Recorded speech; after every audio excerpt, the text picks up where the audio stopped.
Good evening, one and all. It's open bar number 5, hosted by yours truly, the drinker, and the one and only long man, my co-host MauLer. We're going to be talking about loads of lovely, delightful things tonight. We've got Kathleen Kennedy staying on at Lucasfilm forever. We've got the delights of Star Trek Discovery Season 4. Yeah, we've got the MCU going from strength to strength, not so much.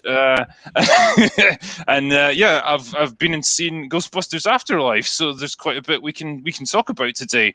And I've got a lovely panel of guests here this evening. We've got Gary from Nerdrotic. Thank you for joining us, sir. Thanks for having me. Glad to be here. Haven't seen Ghostbusters yet, but I can still talk about that too. It's okay. Yeah. Well, I'll talk about it slightly later, so we don't spoil too much for you.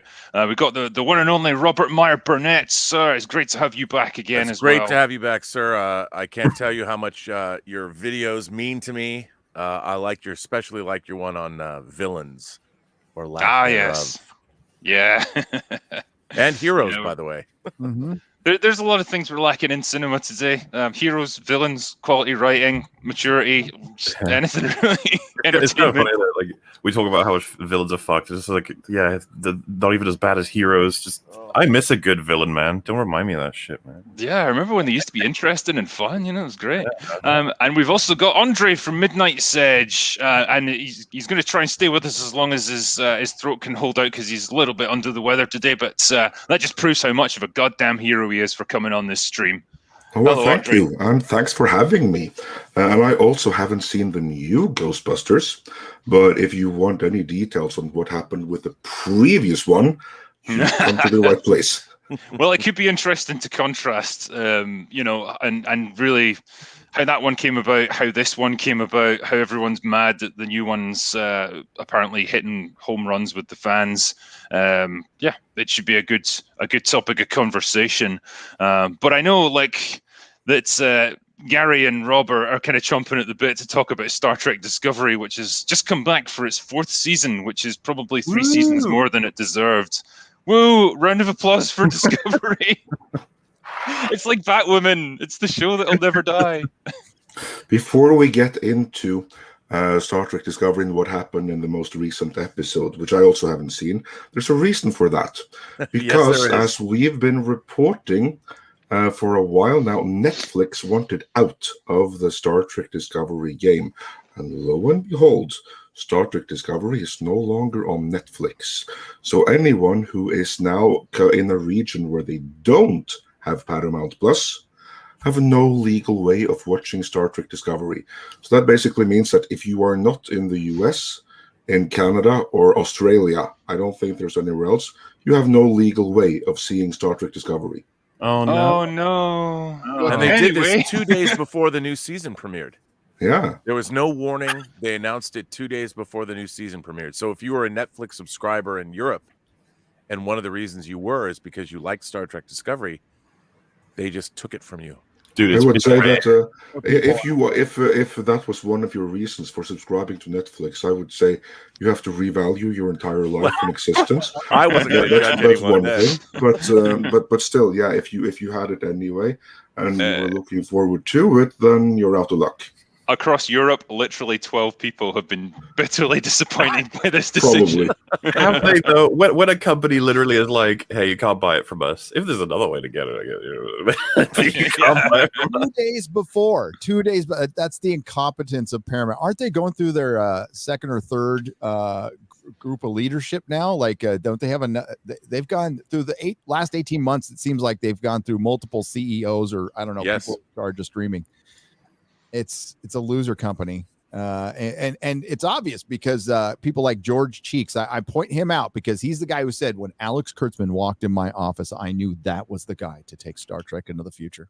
And he's the one who gave Alex Kurtzman $125 million. And if you go see pictures of him, he's on the board for CBS. He's an idiot. He looks like a fake tanned idiot that he obviously is. And after watching this first episode, I couldn't imagine that it got worse, but it got worse. It actually gets worse. Even the recap of season 3 was god awful. I was watching the recap going, come on, can't you do something better than this? the weirdest, most self-congratulatory blowjob opening I think I've seen, I maybe ever. I did watch the trailer where it was like even the sort of villainous character has to shower diverse female space Jesus with praise and say to her, like, your acts of incredible heroism have swung the pendulum too far, and there's a fine difference between a pendulum and a wrecking ball. It's like even she has to be like, man, you're so powerful and awesome. You have to rein this awesomeness in. You can't handle it. Awesome. You're dangerously awesome. Yeah, that's what it is. It's like even these people will literally not challenge her in the slightest way. Like, Jesus, this entire show is just like worshiping at the feet of Space Jesus. Well, even the opening scene where her and her boyfriend go down to this planet, to this alien race that has not had dilithium in 150 years. They've done no research. They don't know anything about the local customs of the very race that they've gone to visit. And they're like, please have our dilithium. And they have objections to this. And they're portrayed as basically being buffoons. And it was colonialism at its finest. And I'm looking at this going, this is Star Trek, where we as the viewers are supposed to look at these aliens as being somewhat lesser, somewhat inferior, because they don't necessarily want the gifts that we're bringing them. It was so tone deaf and borderline offensive as far as Star Trek is concerned. I couldn't believe what I was watching. I mean, it was really bad. Oh, how'd you like the part where they're running from the butterfly aliens that they can't communicate with because they take everything literally, I guess, and they go, not another cliff.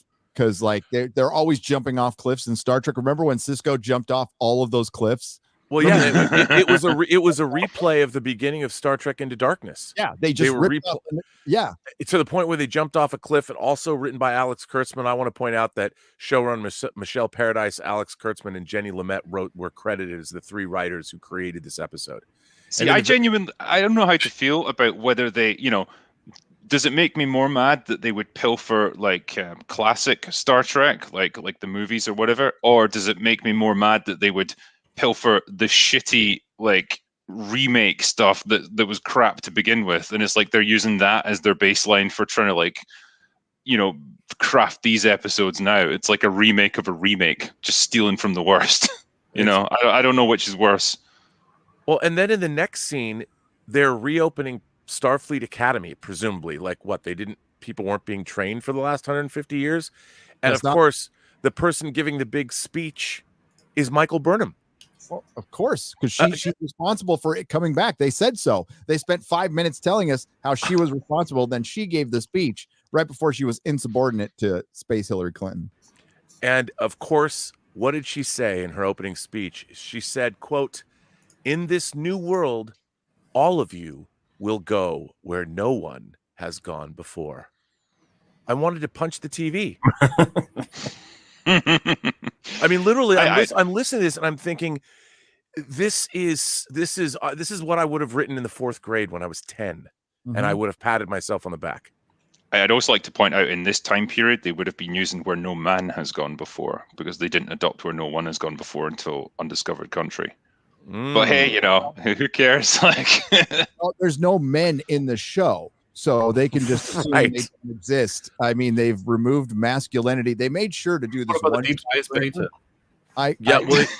They did introduce pudgy white commander of the imperiled starbase.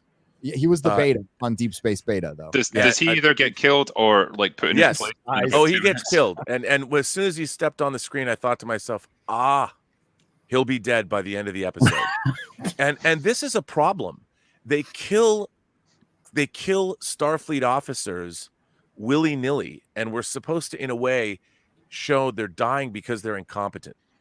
And it's really an insidious way to tell these stories. In the original Star Trek, one life lost was a tragedy, even if it was an adversary. Balance of Terror. In another life, I could have called you friend. It's so awful. There's a picture. Could you share this, Drinker, real quick? Here's a picture, yeah, sure. Screenshot I got.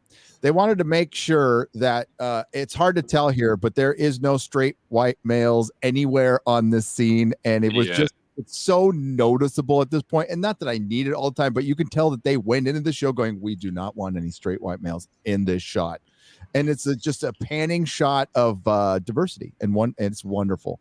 And that's what this show is. It's Star Trek without that evil word masculinity, which all masculinity is considered toxic masculinity. And it's a matriarchy of incompetence, that's the funniest part about it. Is they just make it so bad, and everything's bad. Michael Burnham is insubordinate to the freaking president of the Federation, like in her second line. Well, I talked about this recently. Like, I made a video about like how movies today are written by children, and I tried to contrast, like, you know, the Star Trek movies where there was a very clear chain of command, there was discipline, and people actually conducted themselves like mature adults because they were played by like mature actors. And then you've got these fuck nuggets who just like run around saying whatever the hell they think, like in front of superior officers, disrespecting people who could like have them fired at a moment's notice, and just swearing, crying, whatever. It's like they act like teenagers with no control. And they act over like they're their having emotions. a Twitter tantrum. But they get, kind of like what it is. Twitter tantrums. But they get allowed to do it. They get indulged. Nobody, like, it's not like in TNG when Data calls Worf into his ready room and he's like, yeah, this shit that you're giving me is not going to stand. You either do your job or you're out. Nope, none of that. Like, they just get allowed to do it. It's like, how do these ships even function when you've got a crew like this? By the way, I watched that video 3 times just because it made me feel better. And those ships, they generally don't even do function. Remember, in the first season, the entirety of the war against the Klingons was started by Michael Burnham, and it was lost, and they would have lost it had it not been for one toxic white male from the Middle Universe. He was the one that single-handedly prevented the Federation from losing. Without him, and he was the villain of the series, the entire Federation would have been lost. Yep. And by the way, another thing that they did in this episode, I want to point this out, was they were dedicating a space dock, the Archer space dock, and they actually played the theme from Enterprise when you saw the space dock. Yep. This is 1,000 years in the future. I don't know about us, but, you know, everything allegorical storytelling is derived from, you know, our experience. When was the last time we dedicated, I don't know, a naval vessel to a character that's 1,000 years old? Pontius Pilate. There you go. Yeah. And it was just, I mean, it's such pandering. And then of course it was said, I believe the president of the Federation said, today would not be possible without the USS Discovery. Of course, because no one in the 32nd century is good at their jobs. We needed the saviors from the 23rd to come save us. You can almost imagine like the whole premise of like the Federation needing to come together would be like a bunch of these guys stood around like a communications console that's not plugged in, and like that's literally all they need to reestablish contact with all their forces throughout the galaxy. And Michael Burnham just takes the power thing and plugs it into the wall socket, and she's like, there you go. And they're all like, oh my god, thank you, we never could have done this without you. That's the level of stupidity that it seems to be operating at. Nobody has any agency, nobody can do anything, nobody can try anything unless Michael Burnham comes along and shows them what to do first. This was exemplified perfectly in season 2. I don't recall exactly which episode, but it was towards the end there, close to the finale, if not in the penultimate episode, something like that, where they're like fighting the villain and everything is really stressed, and they're like on the consoles, and the guy's like, I can't do this. And then, of course, it's Michael Burnham who has to first finish stuff on her console and then run to relieve that white guy who can't do anything, do his job. She literally goes and does everyone's job at all the stations. Like, literally everyone except her is a complete incompetent, especially if they're white male. Well, and in this episode, too, we're introduced to this Federation president. And I'll tell you, his Star Trek has a long history. Kurtwood Smith playing the president of the Federation in Star Trek VI, The Undiscovered Country. Yep. The Federation presidents have been, John Schuck played a Federation president, have generally been pretty interesting characters, even in the novels. But this character is introduced, and she's multi-ethnic. She's half Cardassian or something and human. And immediately they play this card that Burnham says, I'm sure we don't need politics as usual. And she has this instant animosity to the Federation president. And you're like, where did that come from? Like, suddenly, what is this president supposed to be? I don't know, perhaps a president that's unpopular with certain people in the United States. It was very odd that they set up this. You'd think that they would have some, they'd be compadres, but no, it was this false conflict that was set up so then at the end they could have some coming together, which was ridiculous. But it just, you're watching this going, why are these choices being made? Like, in what universe? What did you guys read books when you were growing up? Because there's not a lot of literature happening here. No, they didn't read books. Now, I took the other side of that. I thought it was actually the most realistic thing they've done, because every time a powerful woman comes into a room with another powerful woman, they size each other up and they hate each other automatically. I just kind of saw that as real, but it made no sense because oh, well, look, come on, all women, every time they get into a room together, they're best friends automatically. Well, no, but I do mean that, like, I thought this is really interesting. They're going to introduce this Federation president, and obviously they've shown the Federation to be fairly noble in the 32nd century. And the idea that they elected some buffoon that's going to get all up in Burnham's shit is going to be it just seemed odd to me. I was actually looking forward to having a character that was going to be really interesting and hopefully another strong character, but no, that's not what happened. And you're an optimist, Robert. I know. But I am. My default position is to be optimistic about these things, but they didn't even give an opportunity for us to meet her without Burnham deciding that, oh, why is she coming on my ship? And then they made it like, I don't know. When you made that point there, Gary, but like powerful female characters just hating each other, it always reminds me of that Family Guy sketch where it's like, men, we know how to be friends. It's like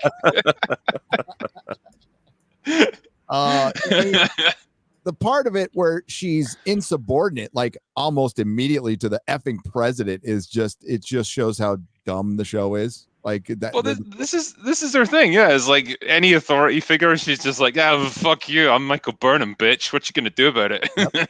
Well, when she's being also insubordinate, she's captain of the Discovery. There's a catastrophic situation happening. The ship is at red alert, and she says, "I'm the best work bee pilot on the ship. I have to go solve the problem." And the Federation president's like, "You're captain of the ship, and you're gonna leave the bridge at the time of a red alert?" And you're thinking to yourself, I was thinking, yeah, you were a work bee pilot in the 23rd century. When have you been flying work bees in the 32nd century? And she literally leaves the bridge. She's the captain of the ship. Yeah. What? There's nobody else that's certified in 32nd century technology. When did she become a crack 32nd century work bee pilot? We certainly that was innate. Well, there's a reason. Yeah, there's like you say, Rob. There's a very obvious reason why the captain doesn't do dangerous stuff like that by themselves. They're needed on the bridge. Like, they could get killed really easily. They have to be like protected. I have a legit question though, because they have these little nano repair bots that basically it's a magical bullshit thing that just repair. So why does somebody have to physically take those things anywhere? I agree. Wouldn't they all be AI, brilliantly AI powered? Why don't they have AI powered things that are doing this all the time? Wouldn't they have wouldn't they be sentient? Wouldn't they have living work bees that you could actually talk to and have personalities or whatever? The R2D2s of the future. Yeah, it's. Oh, that was just one of them. Hey, how'd you like the Voyager, the new Voyager with the detachable nacelles on it? That is just awesome, or what? No, they're not even attached. They're just detached.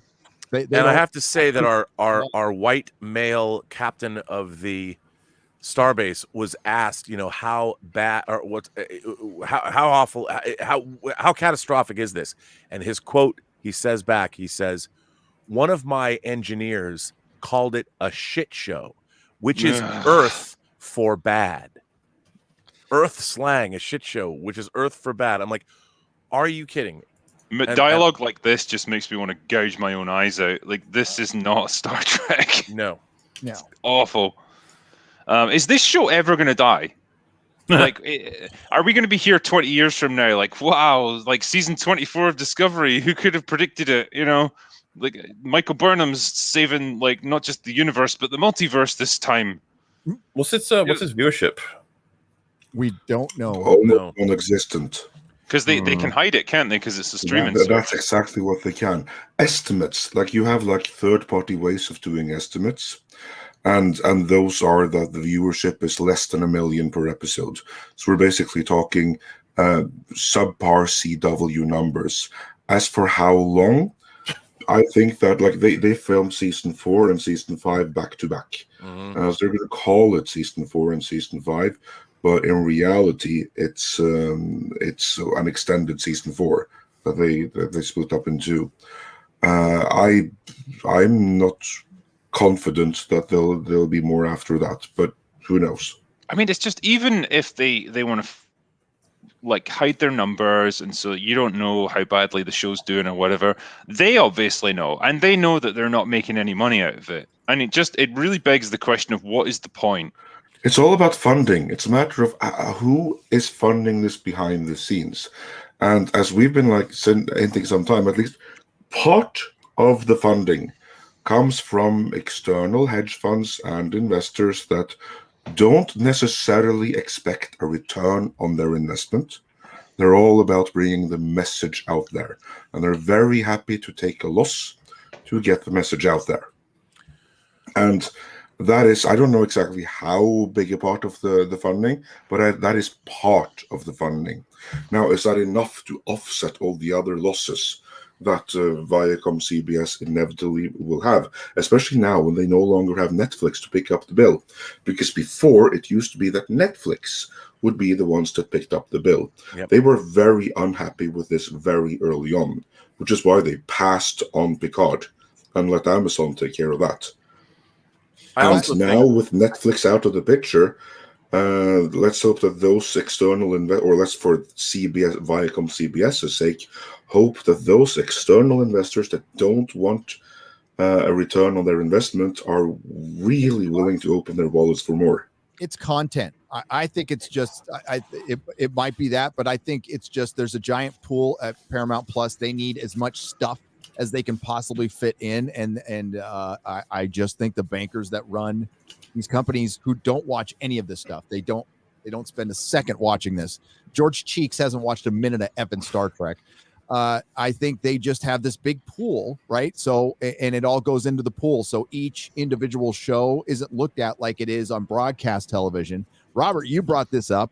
Hollywood, for the first time ever, has a consistent revenue stream. It's not just every movie's a gamble, every show's a gamble, but now they have this thing where subscribers pay, and every month they get a certain amount of money at a fixed time. This is stuff that most of the companies haven't had, and Wall Street investors love this shit. So right now it's about content.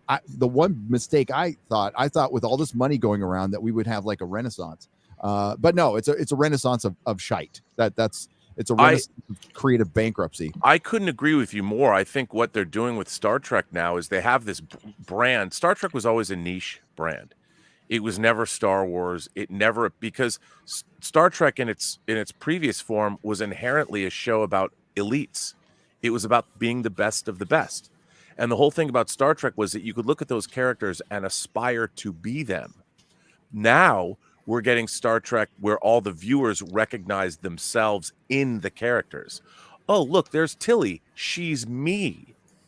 Well, when I was I don't see myself in Tilly, that's for sure, man. No, but I think that's when I was a kid, I'm like, I wonder if I could ever grow up and be somebody like Kirk or Spock or McCoy or Scotty or it was Uhura. Aspirational, wasn't it? It was aspirational. And what they're doing now is they're blanketing everything they can with Star Trek in the hopes of propping it up as a brand. So Star Trek itself, it doesn't matter whether it's good or bad. It's going to be, they want to saturate Paramount or whatever with it, whether it's on Nickelodeon, whether it's Lower Decks, whether it's Strange New Worlds, whether they're going to announce movies now. And they're hoping that Star Trek is going to be some Teflon bulletproof brand name. But the problem is, as we all know, brands become brands because they're good. people buy into them. They become something that is reliable entertainment, and they offer the viewers something. And I don't think the quality of Star Trek isn't doing that across the board, and they'll never succeed. And they're just diluting. They're actually diluting the 50 years of Star Trek history through mediocre Star Trek. And they're spending a hell of a lot of money on each episode to do it. Discovery and Picard are hideously expensive shows. Do you know that the tragic thing, like ultimately the crap Star Trek is going to eventually outnumber the good stuff. Yes. Yep. That is the real tragedy here, and then what is Star Trek going to be worth to anyone? Well, I think pay attention to Doctor Who. You don't have to watch the show. Please don't watch the show. Just pay attention to the metrics of the show and what happens, because Doctor Who did something that, Star Wars did in a sense, but I mean, you can like pretend The Last Jedi didn't exist and your original trilogy is intact. What Doctor Who did was go back into the past, change the origin of the character, and just completely jacked up the entire show. So they basically got rid of the guy who made that decision, brought back what will be the modern George Lucas type for Doctor Who. And it wasn't enough to excite the fan base to come back and even watch Jodie ride this out and see what could possibly be set up for the future. We're seeing the ratings basically hit their rock bottom, and they're just trickling down now. And there's just a fan base out there that'll watch anything, a consumer, whatever, or just somebody writing it out, whatever. Don't want to be too judgmental. But once you break something, there is no going back, no matter how well you fix it or try to fix it. Like, for example, if they erased, which they won't do, the sequel trilogy, it won't matter because everybody saw Luke drink out of the titty, and you can't put the spoil milk back in the titty. The titty can never be undrunk. If it was a different titty, it might have gone the other way. Well, yeah. You're exactly right. And with Doctor Who now, it would be interesting to see what the ratings will be when RTD actually does take over and they bring in whatever the new Doctor is going to be. I can understand why nobody's interested in watching Jodie's final season. I imagine her final episode where she dies will attract record viewers. That's what I was thinking. Like, people will want to tune in to see her fucking die. Yeah, I will. I'm not going to watch any fucking Doctor Who until that final episode. Then I might be tempted to live stream myself watching it. Gary, is that happening this season, or is that going to be a special? It's a special. It's not happening until autumn of next year. They filmed it, but they do not have a new Doctor yet, and it all hinges on the new Doctor. And I'm sure there'll be some curiosity with RTD, but it will not be what it would have been, say, if we didn't have Jodie Whittaker at all and RTD came back. It would be through the roof ratings, like bigger than her first episode. But they tried this little experiment, and what happens is you're gonna bring some of the hardcore fans back, but those normies, those casuals as they call them, are just not. The casuals don't know who Russell T Davies is. They have no idea who he is. They just David Tennant. That's all they know. Yeah. That's the people that keep your show alive. The hardcore fans are the ones that get it through the dark times and help shepherd in. We're like custodians for a show.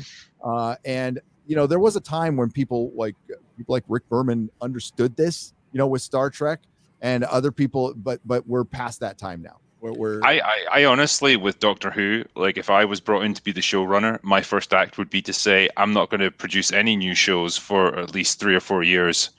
We're just going to put this show on hiatus. Make people miss it. Absence makes the heart grow fonder and all that. And we'll take some time, develop some really good stories, make sure we've got the best writers, and we'll really polish it up so we've got some great, TV lined up for you when we do come back. Because I think this assembly line of Doctor Who writing that's been going for 15 years now, you can't maintain that. The original show had periods where it went off the air, and I think they just desperately need that hiatus, not for as long as they had last time, like not 15 years, but 3 or 4 years just to let the anticipation build, let the creative teams have a bit of a time to recharge their batteries and come up with new ideas. Because it is, like, it's not going to make any headway. Well, oh, go ahead. I was just going to say quickly, they kind of did that with the BBC Sherlock, right? They had like several years sometimes between seasons. Mm-hmm. That didn't work out. No, it doesn't work out when you lose the. You got to have that. I mean, imagine, like, I hate to invoke Buffy right now, but imagine if Buffy like took a year break. It doesn't work. Yeah. When they take too long of a break, people get out of the habit. It's going to hurt the Orville. I love the Orville, but it's going to hurt. Orville's been gone for 2 years. Yeah, it's going to hurt it. And Doctor Who made a ton of those mistakes. They had multiple times where they took a year off, and it just people get out of the habit of it. As far I'm guessing.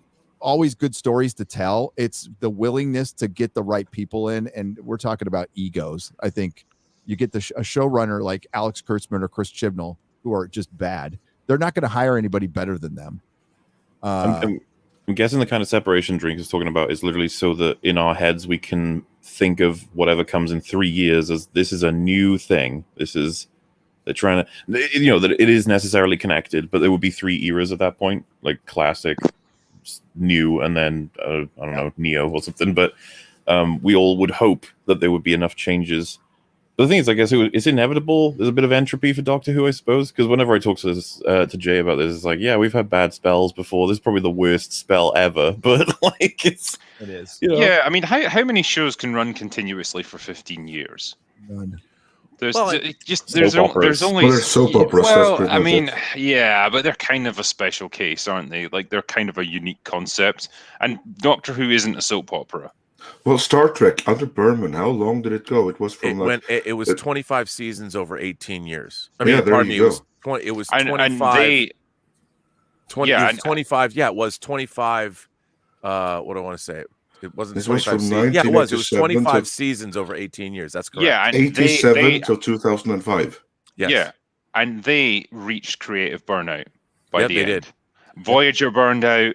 Enterprise was burned out when it started, and it kind of started to, establish itself, and then they cut it off. What I find strange about both Star Trek and Doctor Who is the retconning of the classic characters. Like, one of the things they did with Next Generation that was smart is, even though they had DeForest Kelley playing Dr. McCoy in the pilot, after that there was almost a mandate that said, look, we're not going to talk about the old show. We're going to establish our new characters, our new lore, our new universe. It's almost 100 years later, and it wasn't until the 3rd season they brought Mark Leonard in to play Sarek, Spock's father, again.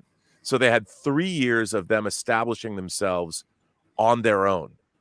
Discovery, now Strange New Worlds, they're set in the same time as Star Trek, and they're going back and they're retconning, like Doctor Who did, retconning the origins of Time Lords or whatever, and they're retconning these characters. They're giving Spock a learning disability, or they gave him one. Why? So the audience can be like, oh, I recognize myself in Spock now. And now they're going back and they're giving us Lieutenant or Cadet Uhura, Dr. Mbenga, Number One, Dr. Chapel. They're going back and they're giving us all of these characters we've previously met, and they will change them and tailor them to fit their own less than aware writing styles or whatever. And I find that is kind of like cultural vandalism in a way. And certainly the origins of, I mean, who are they to go back and take characters that were established 55 years ago? I mean, look at what they did with Next Gen. They gave that show time to breathe. They fixed it by the time certain writers came in, or by the 3rd season, they changed it around and made it better than it was. And it had time to grow and have its own identity. But these Star Trek shows are all being built on the past, and they're changing the original series. It's very strange, and I don't understand it. Well, it's entirely ego. It's entirely ego, because it allows the writers of these new shows to go back and say, hey, all that stuff that you worship so much, that you think was so great, well, it only came about because of what our characters did. They're actually responsible for all of this. And the heroes that you looked up to so much, yeah, they weren't that great after all. We're going to deconstruct them. Yep. So you've got nowhere to run. Our presence is all pervasive, and our fucking dirty fingerprints are now on everything, and you can never wipe it off. That's what they're essentially doing now. And it's really fucking it's really frustrating to have to deal with. that's what Chibnall's doing in Doctor Who, from what I could see. Like, Yeah. You look at William Hartnell as the first Doctor. Nah, he wasn't. The reign of the Doctors that you've seen on TV was but the merest blink of an eye in the great history of the Doctor. Yeah, 60 years. You vandalized a bit of British pop culture history. Because as it stands, Chibnall's contribution to Doctor has been 3 seasons out of dozens and dozens. The span of his work is 4-5 years out of 60 years that the Doctor's been around. But now what he's able to do with retconning the history of the Doctor is saying, well, my influence now extends to this enormous unknown period in the Doctor's existence. And all of this stuff that came before me, that's just a tiny little bit. I control the majority of it now, and it's under my creative control. It's the meme where you go, you are like the worst Doctor Who writer I've ever heard of. And he goes, but you have heard of me because I did the thing. And you're like, yeah, yes, I have heard of you. Yep. It's better to be hated than ignored, I guess. Yeah. One of the things that I don't understand is when Discovery goes to the 32nd century, almost 1,000 years in the future, the idea would be to be unfettered from Star Trek lore and canon. And one of the things that they did was they brought back the Guardian of Forever and made the Guardian ambulatory. Paul Guilfoyle plays a human agent that is the Guardian that can conjure up the gateway. And what they did was they went back to Harlan Ellison's original script that was rejected. They took all of his concepts and they're like, you know what? I know that Harlan Ellison's original script was it was rejected back in the day and rewritten, but we're going to take that and now we're going to change the Guardian and turn it into canon. One of the most beloved episodes of the original series. And now that the Guardian of Forever is just an ambulatory humanoid that wanders around and can just make this time gateway wherever he wants. And now he judges you. He's like an angel. If you have a problem, I'm going to send you back in time, Philippa Georgiou, and you can become a better person now. So not only is the Guardian of Forever ambulatory, the Guardian of Forever is now able to help people's pain and act as a galactic therapist, which is monumentally stupid. So they can all have a good cry together, because that's what they do in Discovery. And in the process, set the stage for the Georgiou show. Yes. Is that ever happening? Is that like Section 31 or something? Garbage. Well, they've been threatening it for several years, so who knows? I all think, depends on the funding. Jimmy Dennis here has got the best idea. Bringing Kirk to restore the timeline. Oh, that's coming. Honestly, I would fucking donate my life savings just for William Shatner to come in and be like, this is fucking shit. I'm going to fix it. It won't be Shatner, but I guarantee you we're going to see Kirk in Strange New Worlds. Probably. And he'll be awful. Like, he'll need help with everything. And he'll be gay. He'll be bisexual at the very least, or pansexual or something. Yeah, that's the rumor. Star Trek Tears of the Federation. I was gonna, because I wanted to go into talk a little bit about the wonderful things going on at Lucasfilm and but just before we do, there's a few super chats I guess might be sensible to do now because they're relevant to what we're talking about at the moment. Let's do it. If that's all right. I'll just start at the beginning here. This was from Andrew Lindsay. Says, have you seen Lockout? John Carpenter successfully sued for it, plagiarizing Escape from New York, and it also features the most accurate portrayal of Scots in science fiction. Check it out. I've not seen it, but if they're like alcoholic racists, then it's probably like most Scottish people then. RRTNZ said, hail whimsical wasted wordsmith, the connoisseur Bob Burnett, Nerd King Gary, Team ME, and my Welsh bro MauLer. Shmee. Shmai. Have a pint on me, lads. Yes. He also said, also thanks for recommending Boss Level. Definitely good fun. Any chance of reviewing Desperado? Gunfights, great music, Salma Hayek stopping traffic, everything a grown boy needs. Cheers. Desperado is fantastic, and so is Salma Hayek. Boss Level's really, Joe Carnahan directed that. And he's all the way back to his first film, Blood, Guts, Bullets, and Octane, which I saw at a small film festival in 97, I think. He's a great filmmaker. He's a lot of fun. I really enjoyed it. I had a great fun with Boss Level. It's not the smartest movie ever, that's for sure. But it just has fun with its concept. It doesn't want to take itself too seriously. I think Frank Grillo is really good in it. yeah, it's just fun, dumb movie. That's good. He looks incredible for his age. I said this in my review. It's like I thought he was in his 40s, and I looked him up, and he's like 56. Like, holy shit, man, that dude is just like a tank. It's unfortunate, I guess, that he's kind of like Idris Elba in a couple ways in terms of like, they've been found a little too late for a lot of the stuff they could have done. Because really, you know, to try and use him now to start off any kind of action franchise like John Wick or something, it's like, well, you know, he's going to be 60 in a few years. He's one of the best on-screen Punishers. I mean, his role in the Purge movies, that's practically the Punisher. He only missing the skull. Yeah. Yeah, I mean, he obviously like caught my eye in Winter Soldier. That's I think the first time I'd seen him in anything. And it's just a shame he got kind of underused in Civil War. And just like a pretty quick cameo before he got killed off. Yeah, it was the opening villain. The problem, the movies are all condensed versions of everything else, so we get shortened everything, you know. I think, obviously, I wouldn't know, but Gary and Az have told me many times the amount of stories we have skipped in the MCU. Lost a lot of intense content. But hey, at least we're going to get like the Marvels and Eternals. Yay, we skipped all the good stuff. Ironheart, which apparently is based on a Japanese porno. I fucking hope that's true. Oh, it's true. Well, I mean, costume looks very similar, and you know, I did some research on that, and yes. Oh well, of course you got to. You know, got to. I expect a review soon, Gary. Yeah, it'll be better than the TV show. That's for damn sure. So. Valiant Renegade here said, "Hail and good afternoon, Drinker, Molly, MauLer, Gary, Andre, and RMB. Enjoying the conversation. Looking forward to the Ghostbusters chat. We will get onto it, don't worry. Have 3 tickets for tomorrow night. Andre, are you feeling okay? Sound rough out there, my friend." Yeah, I'm okay. I do sound rough. So, like, when I get a cold, I have this nasty habit of it getting stuck in my throat. So I sound really raspy and horrible. But I swear, I'm better than I sound. No problem, man. And I hope you recover soon. Juicy ASMR gave me £1. Thank you. Big Al says, "Ahoy, Drinker! Got me a 6-pack of JD and a dozen tins of wife beater chasers.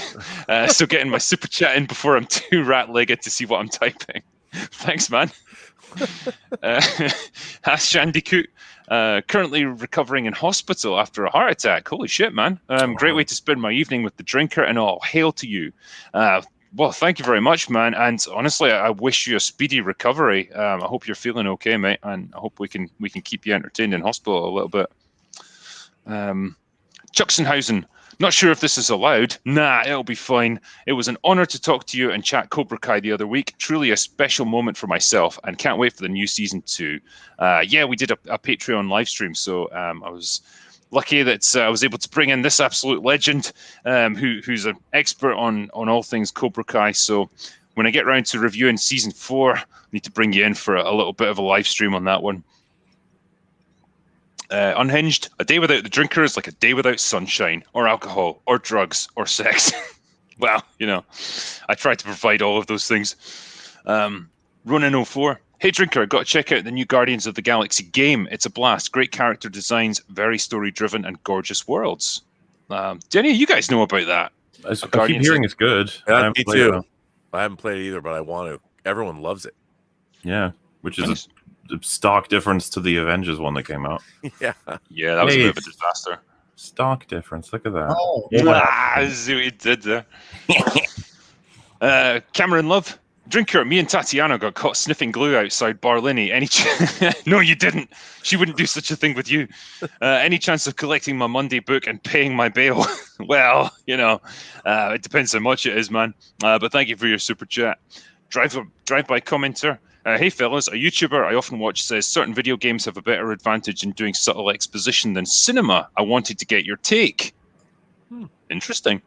I mean, I imagine with a video game, you've got a lot more real estate to play with. You know, a movie, you've got 2 hours. Video game, you've got like 50. Oh, yeah, but I thought they just meant the concept of doing exposition. Do they mean like you walk around in a world and thus you can sort of absorb it? Or so let's see what he says here. "A YouTuber I often watch says that certain video games have a better advantage in doing subtle exposition than cinema. Wanted to get your take." He's right. You have like games. where you can go and explore the scenery. Like, for instance, Metroidvania games. If you do this on a really high scale, some really epic stuff, right?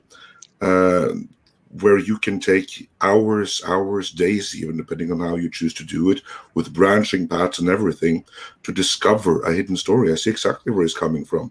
And yeah, it's true in terms of like doing discovery. Again, there's that word again. But in terms of like discovering what is really going on, you think there's one thing going on, but there's something so much more below the surface. In a movie, that has to be told to you within 2 hours. In a video game, that is something that you can discover at the pace that the game designer want you to do it. Again, depending on the budget of the game. Hardcore disagree. Films are amazing for doing environmental storytelling as well. If you think about walking into like Moria in Lord of the Rings, I'm just looking at the scenery and being like, wow, what happened here? What was this place? I think in terms of games, I agree with you for scenery. For scenery, I agree with you completely. But for instance, for stories, just for like pure stories, and like finding like that there's more than meets the eye, there's more below the surface. You can do a lot in video games. There's a lot of you can like pick up books or audio logs or look at walls and what's scratched into them, while movies are restricted by you will be shown what the director shows you. Exactly. I agree with that. Yeah, that's what I mean. Exposition, I suppose. That's what I mean. But because like I think the potential for movies is enormous, and I'm so tired of like modern ones just being like green screens go, someone will do something and later. Meanwhile, like you used to have people crafting sets for hours on end for exactly how they were supposed to translate to you what they were and what people used to live there, sort of thing. I love the Eternals is a great example of absolutely breaking that show don't tell rule, where like characters just have to literally spell out exactly what they're thinking and what lessons they've learned throughout the movie. Like, it's probably the most egregious example I've seen of that in modern cinema, where it's just straight up telegraphing everything to the audience. They don't trust audiences anymore. You got to help them out. You got to hold them their hand throughout the whole thing. Games are getting worse for that as well in some ways. Mechanically simpler, and the stories are much more straightforward. Games are like now. Pretty much every time you do anything in a game, there'll be a waypoint on your map you have to navigate to. Like, it used to be you had to figure out where you needed to go next, and it could take a while. But now it's like unless they've got like, you know, their mentality now seems to be, unless the player knows exactly where they're going and what they need to do, they'll get bored and stop playing. A big indication for this would be how they used to do tutorials. It would be you're playing the game, you're already doing the story and you're completing missions, but the way that enemies approach you, or the way that challenges approach you, you learn simpler stuff. Say, for example, you've got a bow and arrow, and then you've got a thing that can power it up. It's like they give you a very safe environment. You do it once. It's like, good job. And then you're like, also, you got a knife. You should use it here. And then you realize, wait, what if I combo them? And there's a perfect scenario for that. But it's not overt. They don't tell you to do it. They're just like, yeah, you know, you've learned some things. Maybe. But nowadays, it's like, please do that 10 times to prove that you can do it, and then we'll let you go, because we don't know. You got to make sure. I'm assuming you guys saw the Cuphead tutorial video and the Doom Eternal gameplay, where you're just like, what happened to people playing games, man? Like, you're ruining it for everybody because the developers are worried people will get past the tutorial. You got to give Dark Souls an easy mode. Well, it's you know, the example I've turned to recently was some of the remade Resident Evil games, where the early ones would just pretty much turn you loose in the environment and just let you explore. And it might take you quite a while to figure out what you needed to do next or where you needed to go. You were just trusted to go at it. The new ones, like every time you say walk into a room, like items that you can explore are highlighted for you, you know, so that you know exactly what you need to look at. The next objective on your map will be pinged up so that you know where you're navigating to. It's like, fucking hell, I feel like I'm just like a guy driving a car with a sat nav that just tells me where I need to go next. Like, that's all it is.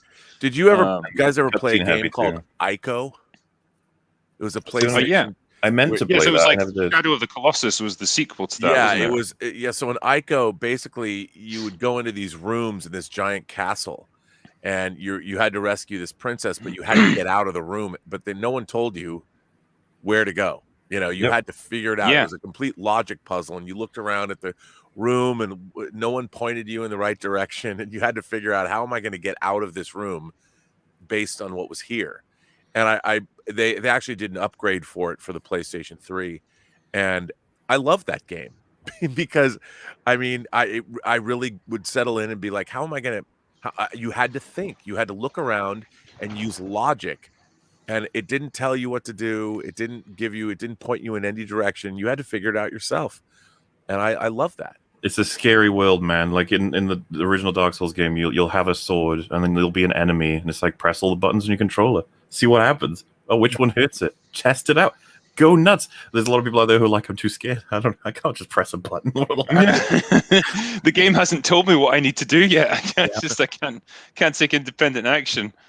Yeah, it's really weird, this mentality now of game design. And like I say, it all seems to stem from this idea that, like, if the player gets lost or doesn't have a constant like stream of stimulus, like they have to stop and think for a little bit, they'll just stop playing the game because they'll move on to the next like piece of instant gratification. Yes. And it's not how games used to be. And particularly now, if you've paid like $50 for a game, you're going to play it. You're going to put some time into it because you've paid the money for it.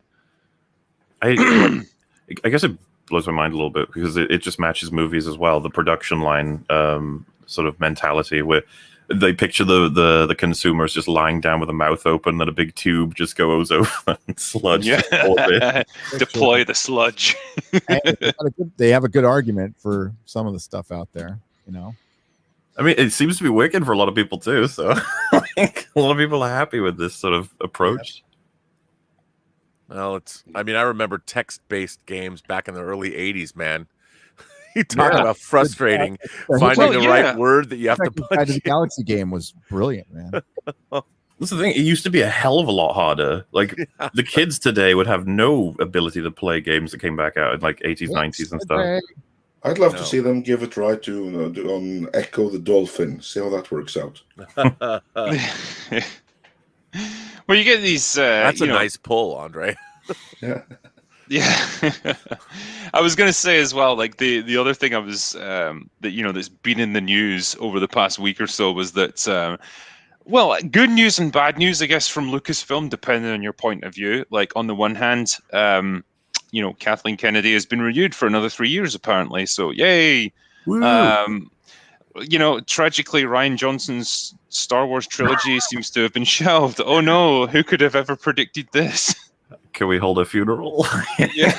You're going to get that picture where the guy just going like, yeah. Yeah, dude, I love it. It's like, can we hold a funeral? It's like, how many fireworks? They're like, well, just, 22 minutes. That was never going to happen, though.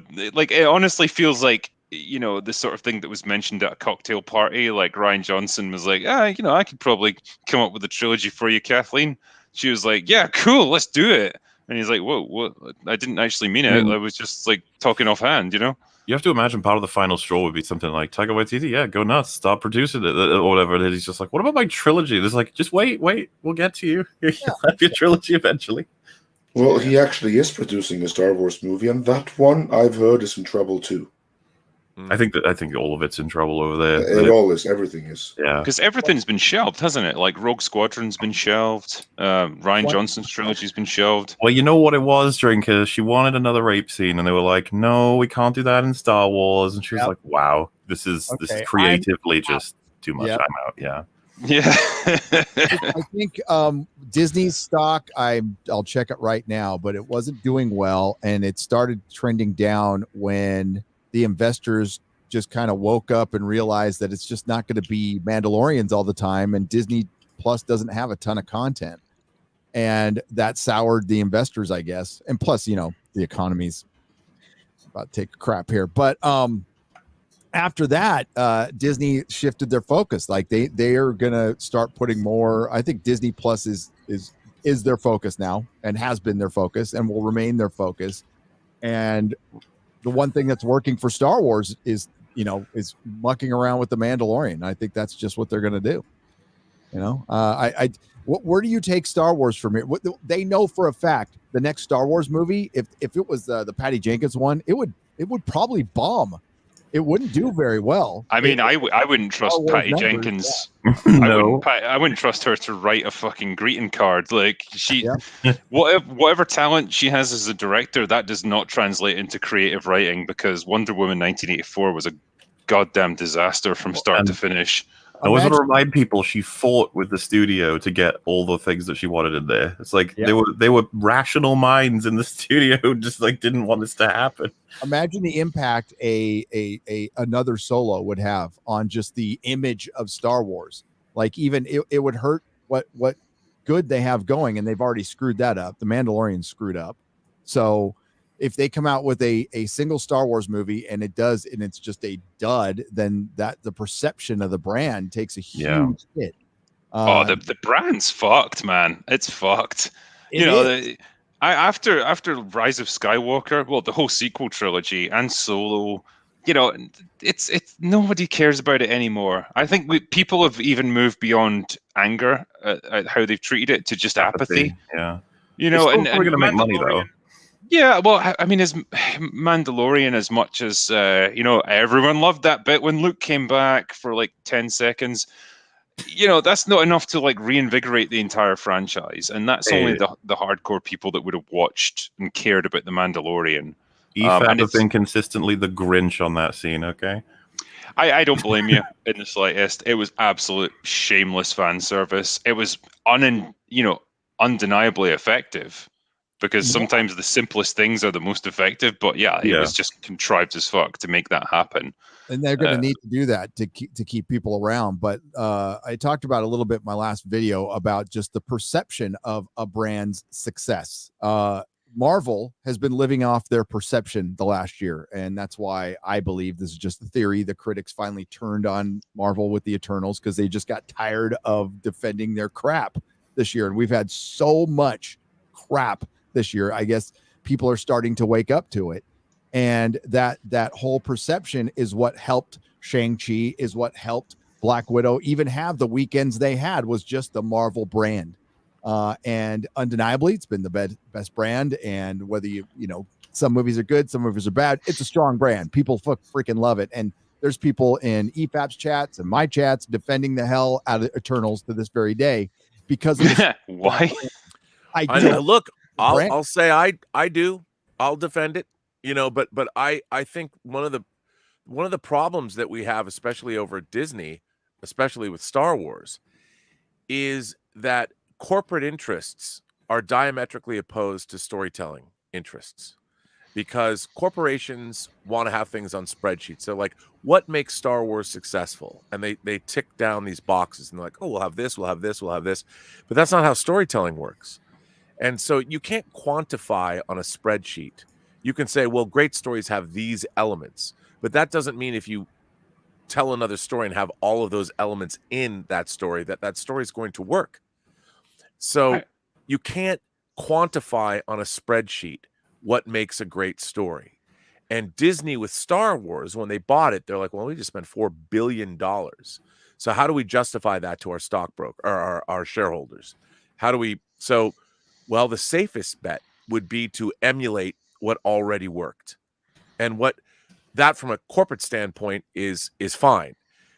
But from a audience standpoint, can you imagine if you're a kid that's born today and Disney wants to make sure Star Wars exists like all of their products for generations, and you're 8 years old and you finally sit down and you get through the first 6 movies and you get to the end of Return of the Jedi and you're like, wow, I can't wait to see where the galaxy has gone in episode 7, The Force Awakens. It's going to be really interesting to see where Luke, Leia, Han, 3PO, R2, Lando have taken the galaxy.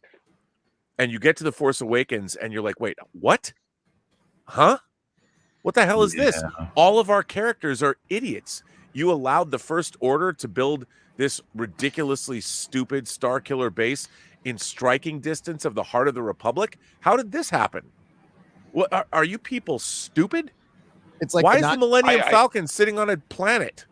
I would argue. Yeah, I would agree that they took some of these elements and just said, right, we're just going to essentially rehash A New Hope because that was popular and we want to be popular too. But then they left out so many of the important elements of it that are actually needed, like good characters. Those are the things that they like. Who would have looked at the original trilogy and said, yeah, Luke is clearly this invincible, unstoppable force of nature that wins at everything, doesn't learn anything, and actually, teaches his mentors stuff. and just constantly wins against the villains. And the villains are also inept. He's a Mary Sue. He knew how to pilot. Come on. Well, yeah, and also the villains are comically inept morons. You know, if that's the lesson that they took from the original trilogy, I don't know what they were watching. But you know, those are the things that they left out, and that's why. You know, I think I know why they left those things out and why they designed their new protagonist the way they did. But that is what's antithetical to good storytelling. Is prioritizing the message over any kind of like hero's journey or any good development of character. But also, I think what's also frustrating, and I feel this way about Star Trek, is in certain novels, like whether you go back to Timothy Zahn's trilogy isn't perfect, but if you look at the trilogy back in 91 when it came out, and also Dark Horse's Dark Empire, the first Dark Empire series, there's so many interesting ideas in both of those books that they owned, and those are post Jedi stories. They were already told, and if you could look at all of the EU, whether it's the Solo twins or whether it's Mara Jade or whatever, they did a great job because the people that were writing those books really cared about the Star Wars universe and were trying to do really interesting things. And there's a lot of really neat stuff in there, and since they own it, hell, you know, they'll go adapt a Tom Clancy novel and make a Jack Ryan series. I don't understand that why don't these franchises that have all of this great material that's already made or already out there go adapt it. And yet no, they hired J.J. Abrams, and J.J. Abrams is not going to go adapt someone's comic book. Far be it for me to do that. I'm with you on that, but you got to be careful because a lot of people want Thrawn and other things, and I'm like, it's just like Daredevil in the MCU. Be careful. No, 100%. I agree with you 100%. But that's why you need really talented people to understand how to use those things. But I look at, like, we got Alien versus Predator. You know, the Dark Horse comic, the Alien versus Predator comic, the very first one, was actually really great. Yeah, it was. I concur. Having read that comic, I was so disappointed by the movie. The movie is such a pale, watered down crap version of that comic, and that comic is fantastic.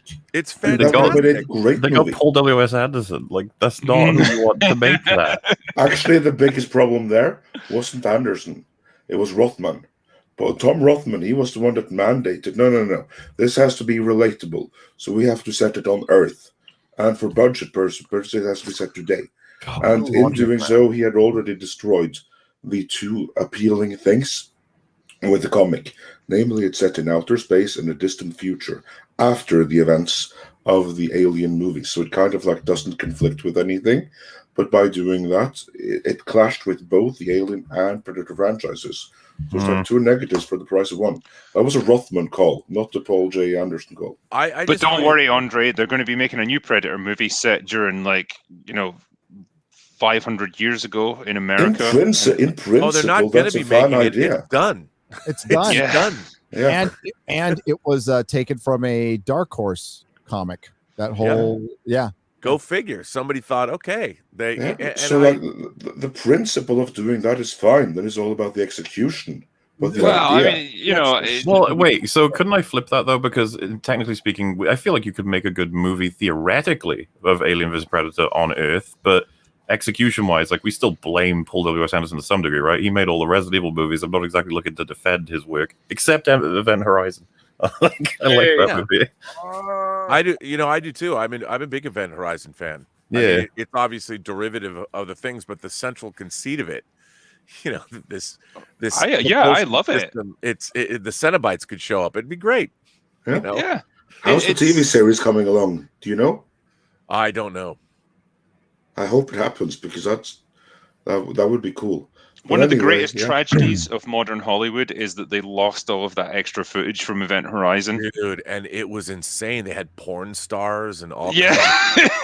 I mean, talk anytime about a alien version of Hieronymus Bosch's hell. I mean, Yeah, anytime your second unit has got porn stars and amputees in it, you know you're onto a fucking winner. What happened to all that extra footage? They don't know where it is. Yeah, because this was obviously back in the days before everything was shot digitally, so it's not like you can save it on a hard drive. It was like actual physical print. Yep. And I think they stored it underground in a mine somewhere, because apparently it was cool and dry and stuff, and that was a good place to store it.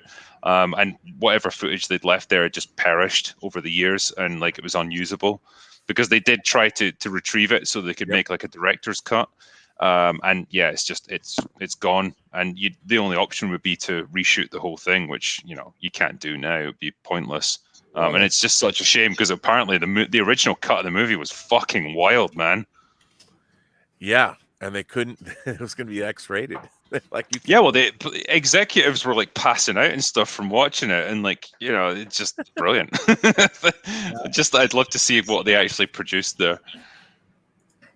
Yeah, and they denied all that awesomeness to the rest of us bastards. Yeah. And I think part of it was because Event Horizon had a notoriously quick turnaround. Like once it got into post-production, it was like a matter of weeks to get the movie ready, because I think they wanted it out ahead of Titanic or something. And so they had a very tight time limit to get it done. And that's why they had to make so many cuts, and everything was just rushed. And yeah, it's a shame, because you kind of wonder what the movie might have been if they'd had more time to work on it.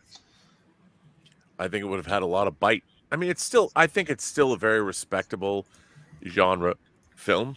It's fun.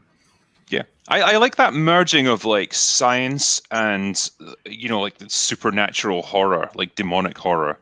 That's why I quite enjoyed Prince of Darkness as well, because it kind of merges these two things. Thank you for giving that movie the love, man, because that was a film that John Carpenter had a deal with Alive Entertainment to make 3 films. He only made 2. But he made that movie for like $3 million. That's good. It's so well done. It's so well effective. done. It's got a great score. It's really creepy. The end, and God bless Lisa Blount, rest in peace. I mean, she was great in it, and it has such an interesting. That movie casts a spell. When you did that right before Halloween, right? You gave that. Yeah, it was part of my Halloween roundup. Yeah, thank you for doing that, because I'm a huge Prince of Darkness fan. And it does not get the love, and it was done for a very low budget, and shows what you can do with just a single location, really, and a script with a lot of nerve, and it was great. I loved it. I love Prince of Darkness. Yeah, those handheld camera sections, like the kind of dream messages that are being sent back. Oh my God. Again, just a guy with a video camera, and then they re-recorded it so that you get that grainy footage. So well done. It's so effective. Like there's something really disturbing and unsettling about those scenes. Yep, love it. That movie it never has gotten the love it deserves. Yeah, just doing my little part, I suppose, to try and raise awareness of it. But yeah, the other thing I wanted to ask you, gents, on it, like I don't know if you've all seen the Spider-Man trailer. For No Way Home. I think Brazil spoiled it by accident, the big thing. They got a different trailer.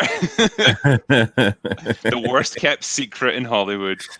Yeah, I think it's cool that they're holding back on that, though, and it's fine. It shows a level of restraint that I did not expect at all, honestly. Isn't it funny that Sony is going to have the biggest MCU movie of the year? Yeah. Isn't it funny that Sony is going to be the savior of Marvel? Who would have thought, like 5 years ago? Amy Pascal. Amy Pascal. Ghostbusters 2016 herself. Yep. My God. She's obviously learned a few lessons from that, though, hasn't she?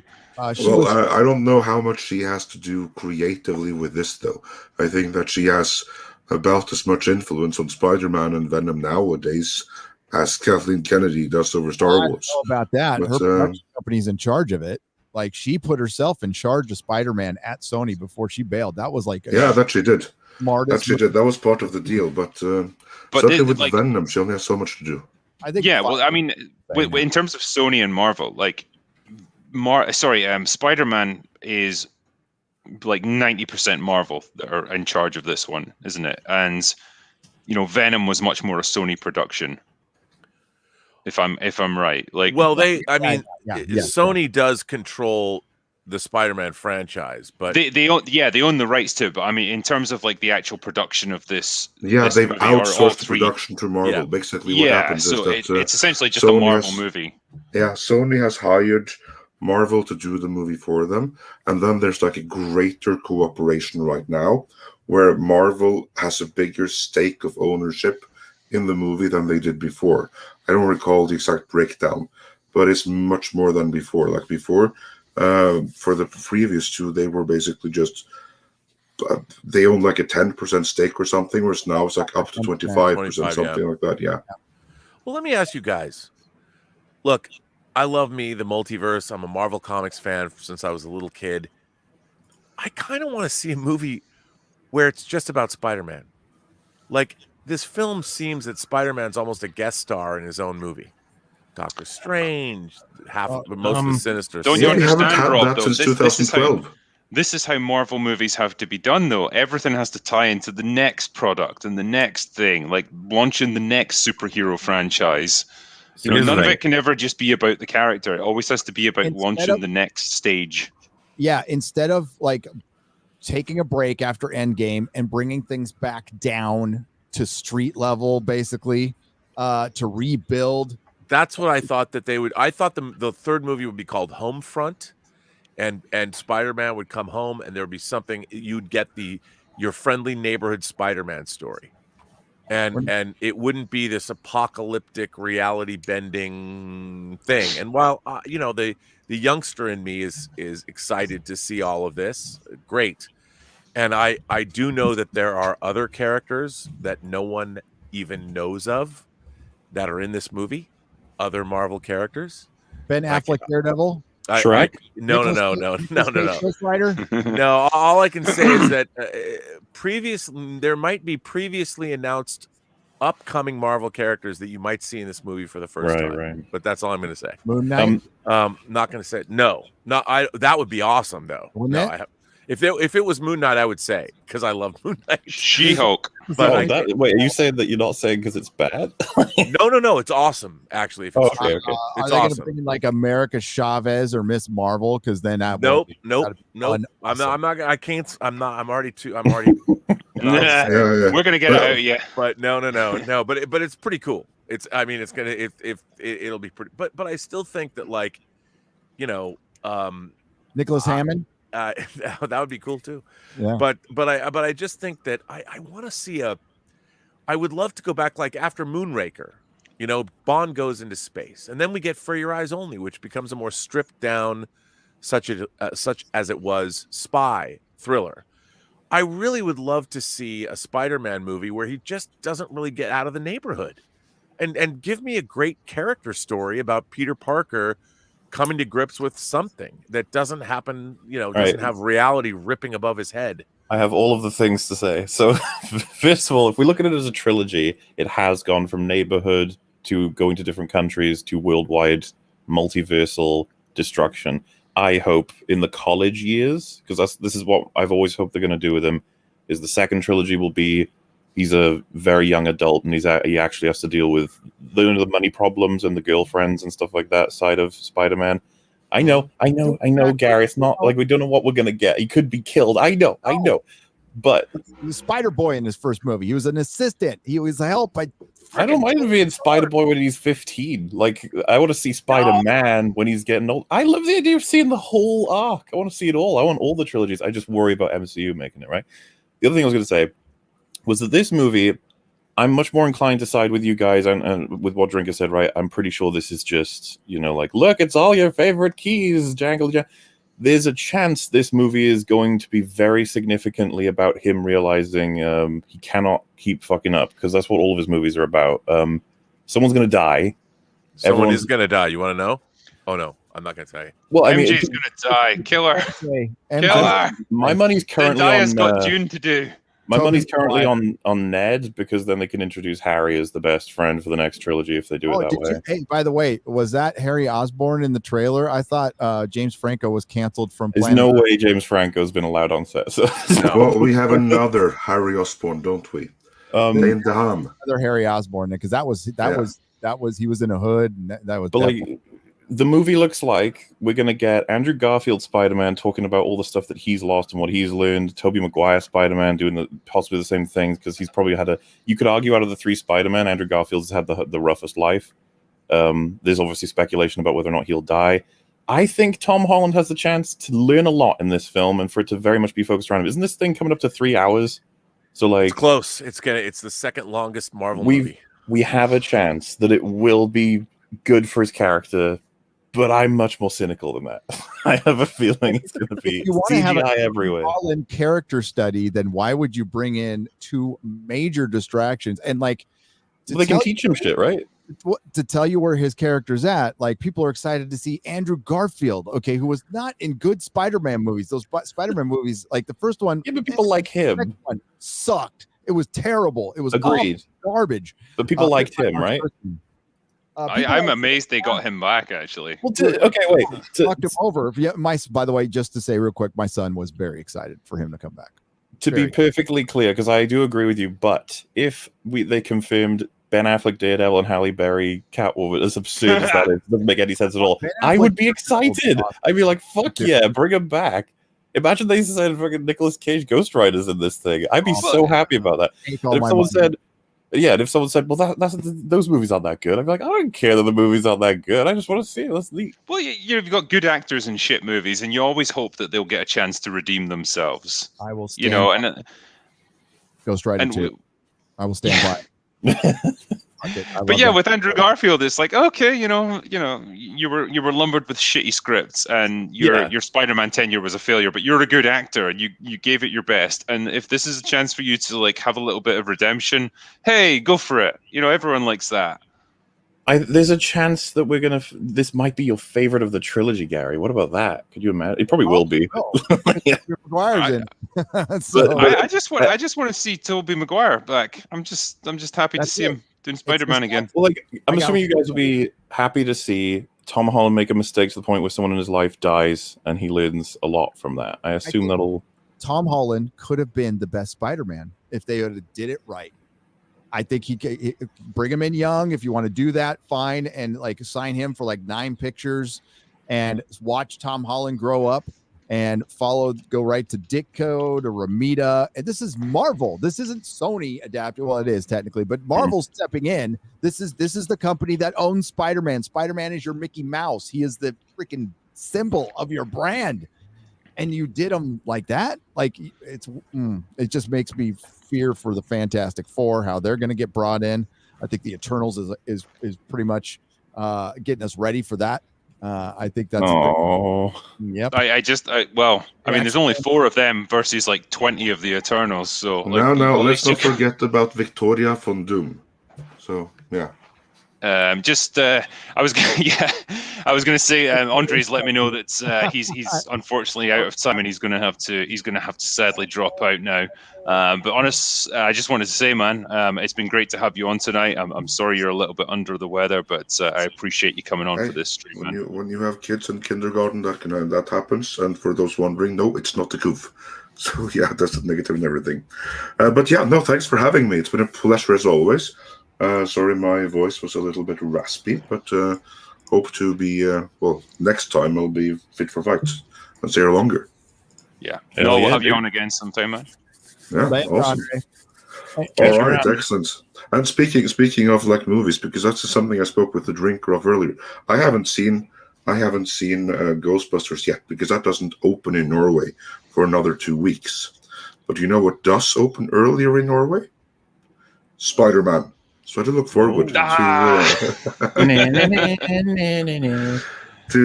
back and talking to you all about that. That's going to be brilliant. Yeah, yes, I think you got a better one out of that deal, to be fair. Yep. All right, gentlemen, it's been a pleasure as always. Everyone in the chat, thanks for joining, and just stay here and continue watching this great panel. All right, thanks, mate. Appreciate it. Your comics are in good hands. Yes, I look forward to it. All right, take care. Bye. See you, dude. Thanks, man. I just wanted to share this super chat here because it was for $100. So I'm going to see if I can bring it up. Can I bring it up here? I think we did earlier, but it was for Enoch Mammon saying, I just platinumed the Ghostbusters game. I completed it on hard mode. I was told by journals that it was impossible, akin to a miracle. I also have a job. Fatties on Twitter say it's impossible to win a game with a job. Also a miracle. That's 2 miracles. Does that make me Jesus? Yes. That doesn't just make you Jesus. That makes you diverse female space Jesus. Yes, it does. You should try walking on water. I bet it would work. Yeah. But no, thanks for the donation, man, and that's incredibly generous. So I very much appreciate it. But yeah, so Spider-Man, it's going to be interesting We'll to see. see. I'm mostly just interested for the nostalgia. I just want to see. I want to be reminded of a time when superhero movies were still fun. Yeah. And as much as people slate Spider-Man 3, I'd still watch it. Compared to a lot of the crap that we have nowadays. Because I just enjoyed the Raimi trilogy. I think that he really nailed Spider-Man as a character. Absolutely. And Raimi's alive. Toby's alive. Kirsten Dunst can now get her big payday if you just made a Spider-Man 4 with Sam Raimi and just like one more, and Sony could just count money for 2 years. That's all they need to do. I do have to say there's that one shot in the trailer where you see classic Electro with the and the Sandman's head and the lizard. Just that the little mask attempt. I thought I like that. I did. Yeah, and I looked and I have to say, for as cynical as we all might be, what's that? I hated one part of it, but go ahead. Well, I mean, just that shot. It was just that single shot was seeing the three of them there with the Sandman's face. I was like, that's cool. Well, I'm assuming you guys are not looking forward to the idea that Strange and Spider-Man, their relationship isn't at all mentor-student sort of thing. It's going to be that they cross part, like they disagree with each other. They're going to be thorns in each other's sides. Like, that sounds interesting to me. Yeah, I agree. I like that. Yeah, I don't know how you can possibly combat someone like Strange when you're just like a guy who can jump quite a bit. Judging from the trailer, Strange is going to beat Spider-Man pretty easily, but Strange is acting out of character, or he. I hope. Agreed. They've been on Titan together fighting Thanos. It's when Strange says to him, like, I need you guys to Scooby-Doo this shit. And MJ's like, there's a magic word you can use. And he's listen, like, okay, I'm more than willing to accept there may be context, but I'm very worried about stuff like that. I'm like, what the fuck is... Why is Doctor Strange relying on children to solve the problem? Like, what the fuck's going on? But blaming Spider-Man for screwing up his spell, and then why are they making fun of Dr. Octopus's name? Fuck that. I hated that. The trailers kind of imply that he's almost going to bond with Doc Ock. Yep. And he might almost become a mentor towards him. And then he's going to realize like all these guys have to die because they're villains and that's their fate. And Peter's going to try and prevent that from happening, I guess. Have you guys heard the theory that it'll be during the first fight that he has with Ock, his nanotech will get into his tentacles and it'll stop them from being evil, sort of thing, with whatever AI is attached, and then he'll rethink his tentacles. Yeah, I mean, he'll rethink the position, and then there's that shot where Doc Ock is getting hit by Electro, and so it's like Doc Ock's going to fight with a Spider-Man by the end, and that's going to be pretty cool. It doesn't ruin his arc. Right? It doesn't ruin his arc, his redemption arc, I guess. I mean, it's alternate reality, whatever. And like Alpha Molina, whatever they're doing, he looks freaking great. In the de-aging, look great. They've really cracked de-aging for the most part at this point. Yeah. I was going to say, in terms of, because try and grab some super chats that are more relevant, but someone said, adult Spider-Man, you mean the plot point, timeline, and subject that took Tobey Maguire movies approximately 35 minutes to get through? It's like, yeah, but that's their choice to make if that's the story they want to tell. I don't know about you guys, but Tobey Maguire did not match the age he was playing. I'm more than happy for him to play Spider-Man, but like the first, half an hour of the story is like, I don't really believe that they are that old, but that's fine. I just like the MCU doesn't have a child superhero giving someone who's very young a lot of power. And he's like, what, the strongest Spider-Man? He's stronger than Cap, isn't he? Yeah, he's a stronger superhero. He's not the strongest, though. Mm-hmm. And just all that power within someone so young, I was more than ready to check out some of the stories where I just hope they better justify this spell thing, where it's like, oh, you spoke during it, so it's all ruined. It's like, yeah. Well, I mean, it makes Peter seem like a total asshole, where he's like, oh, I've got to. What about my friend Ned, and what about MJ? Like, they have to know about this, and I think you almost imagine Strange trying to like reconfigure the spell to incorporate all this ridiculous stuff that he's asking for. I'm more annoyed at Strange for not just shutting the fuck up or telling him not to speak beforehand or talking this all out, right? If you said to me, I need you to erase the minds of everybody, I'd be like, okay, that includes people you love, right? Like, that's the first fucking question. Like, what? Yeah. Yeah. By the way, I don't believe Strange would cast this spell either. No, it seems wildly irresponsible. But yeah, I've got a super chat for you, MauLer. It says, it's from the Desi Thinker. He says, MauLer, please make a rage video on Eternals. I know you're not going to watch it, but the hole it left in my soul after watching that shit can only be filled by an unbridled rage. Also, please release the Game of Thrones finale video before Gary's Picard review. I'm gonna Hashtag my Sunday. Oh, I'm gonna be in so much trouble. I'm setting expectations for everything at this point. Because when I did the Black Widow video, people were like, "Oh, I cover every Marvel video." It's like I only cover the ones that get me passionate in a particular direction. Like Eternals, it was like a pancake of a movie to me. I'm just like, that's fine. Moving on. I think someone else out there, Gary's one of many drinker that just like their coverage is what you need. I haven't even seen Eternals. I've just gone off what people have told me, and my God, I don't want to see it. I'm good. I'm fine. I'll let it exist. It's a triumph. One for you, Rob, from Ruthy Shalfan 99 says, question for Mr. Burnett. What is your favorite Warner Archive Blu-ray of recent? Mine still is Waterloo Bridge with Vivien Leigh, who, for my money, the greatest actress to ever live. Okay. If I answer this question, I'm going to be pilloried forever, but I'm going to answer it truthfully. My favorite Warner Archive title, and George Feltenstein and the people at Warner Archive, they do the Lord's work. They're releasing amazing films.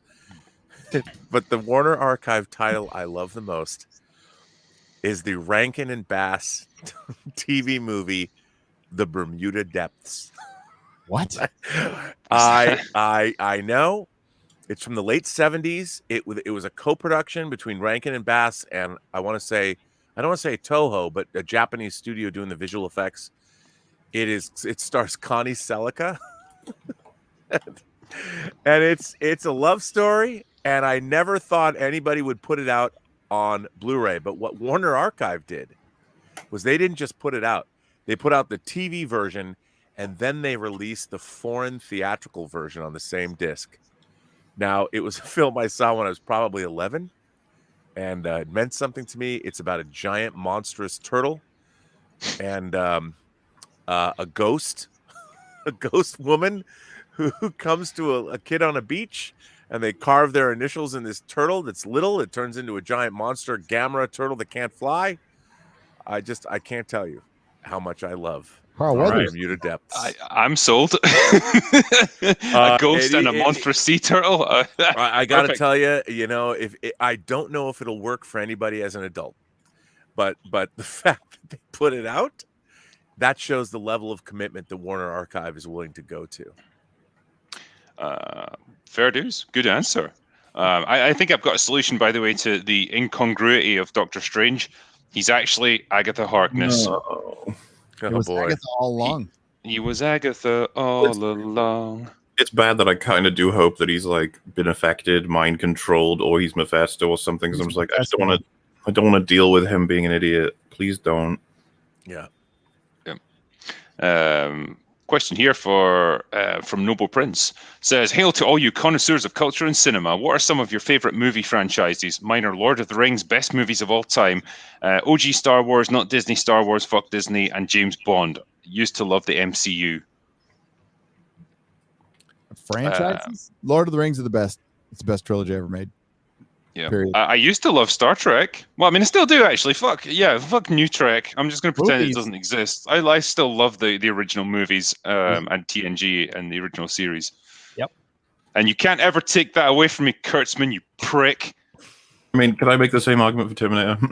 Like, I fucking adore Terminator, but it's only 1 and 2, okay? Yeah. Indiana Jones, there's only 3 Indiana Jones movies. Doctor Who ended after the 50th anniversary. And there's only 2 Alien movies. There's only 2 Terminator movies. You could argue there's only two Predator movies. Yeah. Yep. I'm a big Mad Max fan. Yep. And I even love Fury Road, and I'm looking forward to seeing Furiosa. But it was very disappointing to finally get the Road Warrior on a 4K disc and have them fuck up the sound so bad. No. Yeah, what happened with Road, which by the way came out on Tuesday. So they released Beyond Thunderdome and Road Warrior individually, and then the Mad Max anthology came out because I already had Mad Max on 4K. What they did was they remixed it for Atmos, but they didn't have George Miller or anyone involved in the production oversee it. They left out sound effects. And rather than give us the original 2-channel stereo mix from 81, 82, and then the redone 5.1 mix, they folded down the new Atmos mix and turned that into the 5.1 and then the 2-channel stereo mix mistakenly. So, and then they left out sound effects. So the Road Warrior disc, which was a grail disc for me, because I love the Road Warrior. It's one of the great action films of all time. They didn't give us the original stereo mix, and they didn't give us the 5.1 mix. They gave us an inferior, an Atmos mix, which, by the way, the Road Warrior should be an Atmos. But George Miller, who directed all 4 movies, is currently working for Warner Brothers on Furiosa. So send the movie, send the transfers. If you're going to do work on his film, make sure he approves it. How hard he can must that be? he must be like well into his 70s by this point. Oh no, if he worked is. on, damn, I mean, good I on think him, he's like still 76, working. 77. Yeah. I love that he did Fury Road, and he's like, yeah, you know what? I'm old as fuck, and I can still direct a better action movie than like most people today. It's great. I mean, and Ridley Scott's pushing what, 85? Yeah, Ridley Scott's at least 100 years old, I reckon. Yeah. But I mean, I'm looking forward to. I love Anya Taylor-Joy. If you guys haven't seen The Queen's Gambit, which was based on a Walter Tevis novel, the same man who wrote The Man Who Fell to Earth, The Hustler, and The Color of Money. Yeah, I liked it. I enjoyed it. She was great in it as well. She was great, and she's playing young Furiosa. I mean, I think she. Ooh, that'd be cool. Yeah, yeah. So both of you know about the Queen's Gambit board game. Board game, yeah. It's fucking chess. They literally didn't do chess. They did some weird fucking game. Like, kidding. Oh my god. I can try and find a few. I couldn't stop laughing when I saw that. I was like, what are you doing? There is a board game already. Wow. No, that was one of my favorite things of last year. Or this year. No, it was good. I mean, to make chess interesting, like visually on screen is a hell of a challenge, but they pulled it off pretty well by just not really going into the intricacies of the game and just making it all about the characters. I thought it was a good choice, and she played a very interesting character. And you know what I liked about it? It never goes down the grim roads that you expect. Nope. And what I mean by that is, like, just for people in chat, to give you a little bit of context, this girl who eventually grows up to become a chess prodigy, she comes from like a broken home, and she's taken in by an adopted family. She spends time in like a boarding school or whatever, like wherever orphans are sent, an orphanage, that'll be it. Yeah, and she's getting driven home by like her new foster parents, and the father kind of looks at her in the rearview mirror, and you think, oh Christ, this is going to be some molestation storyline. And it absolutely isn't. He's just not particularly enthusiastic about having her. And she learns chess from like the janitor in the school, like down in the basement. Who also could have been a molester, but wasn't. Exactly. Yeah. Well, you encounter him down there, and you think, oh God, a young girl with this older guy in the school basement. Bad things are going to happen here. But he turns out to be a really nice guy. He's just kind of gruff and a bit unfriendly at first. I've linked you the thing if you want to put it up. It's in the chat. I just find it hilarious. Oh, the game. Oh yeah. Right. Hold on. I'll see. I don't know if I can add this to the chat or to the. Yeah. I'm just trying to think how I can actually bring this in so that other people can see it. Somebody sent me a board game in my PO box. It's woke. It's the game woke. The game of woke. Woke. They made cards. They made freaking die. It is hilarious. It is effing hilarious. I'll put it up on Twitter. Walter Tevis, who wrote The Queen's Gambit and wrote those novels, The Hustler, The Color of Money, Man Who Fell to Earth, he wrote an incredible science fiction novel in 1980 called Mockingbird that I think should be, it's kind of sort of Fahrenheit 451-ish. And I heard a story, a Hollywood producing story, that a woman who had got, I don't know, this might be apocryphal, but I don't think it is, that there was a woman, I don't know if she was in Beverly Hills, wherever she was getting mugged. Like somebody pulled a knife on her and wanted her money. And because she was sassy, she turned over her wallet and gave the money to this guy or whatever. And she said, okay, great. You're taking everything I have. What do I get from you? And this this guy, this mugger, pulls out Walter Tevis's novel Mockingbird and hands it to her and says, "You should read this." And she ended up optioning the book for the very first time. It never got made, but if it does get made, I hope that story is true, because Sounds hilarious. Yeah. I love that. And the thing is, Walter Tevis has had so much of his work adapted. I'm surprised. I read that book when it first came out, and it's a wonderful novel. So there you go. Nice. The other thing I was going to mention, because I know I sort of spoke about this at the start, and I was holding back a little bit just so we didn't launch straight into it, especially because I didn't want to ruin it for people who haven't seen it. But I did go and see Ghostbusters Afterlife today. You did? I did. It opened here today, so I can't wait to see it.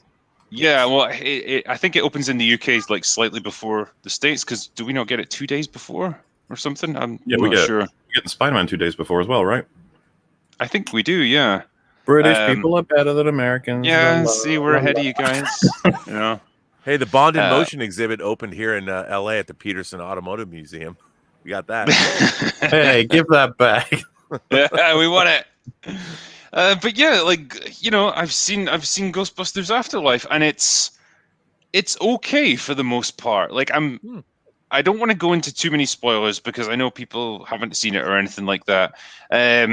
So I'll try and just keep it general, but I will say that it's a pretty well-intentioned homage to the original movie. It's very referential. There's lots of callbacks to it. There's lots of little in-jokes and stuff.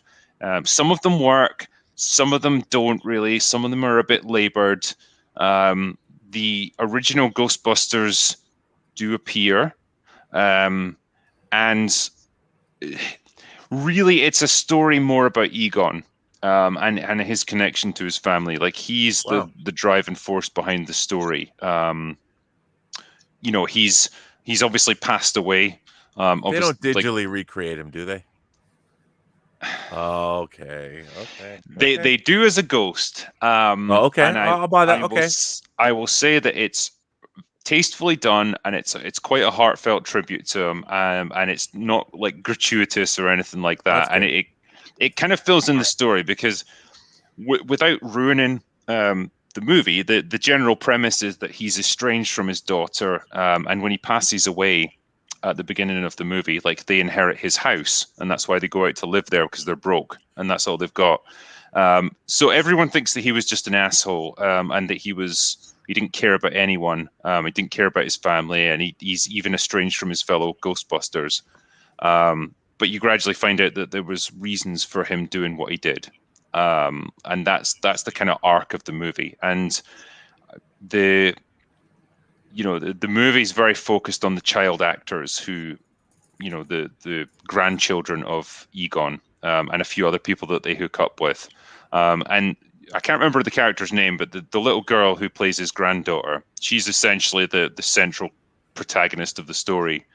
And she's pretty good. I'll give them their due. Like, she's not annoying. She doesn't grate on you. She's got that kind of geeky awkwardness of Egon, but it's not overplayed too much. And I think they do a pretty good job with that. She's gotten she was in the Hill House show and Malignant, actually. Oh, really? Yeah, she's in a bunch of stuff. She looks kind of familiar. Malignant? Oh, you know who she was? She was young Captain Marvel. Oh, really? Yeah, in the flashback. No. Well, there's a pedigree for you. But no, in this movie, she's actually likable. And, you know, I think it would have been easy to overplay that, like, because she's, you know, a science nerd like Egon was. And I think it would have been easy to go into that, like, oh, you know, you're a girl, you can't do science, like, you can't be doing this stuff. And her just constantly, like, disproving everyone. But it's never even brought up. Like, so it's never an issue in this movie. And I think Jason Reitman does a good job, you know, balancing the male and female characters pretty well. So nobody's made fun of particularly. And I think it's pretty well done for the most part. There's even the proton packs and stuff, when you see them, it's pretty cool. And yeah, I guess there's a few gripes, like the Stay Puft Marshmallow Men they get a little bit annoying, and it kind of takes it away. I'm trying to think how much I can say without ruining it. Like, what did you guys take from the trailer in terms of who the antagonist is going to be? Just so I can. Gozer. Yeah. Okay. So that's not a spoiler. So yeah, Gozer comes back, and Gozer is in the same form that she was in the original movie. I guess say, "Are you a god?"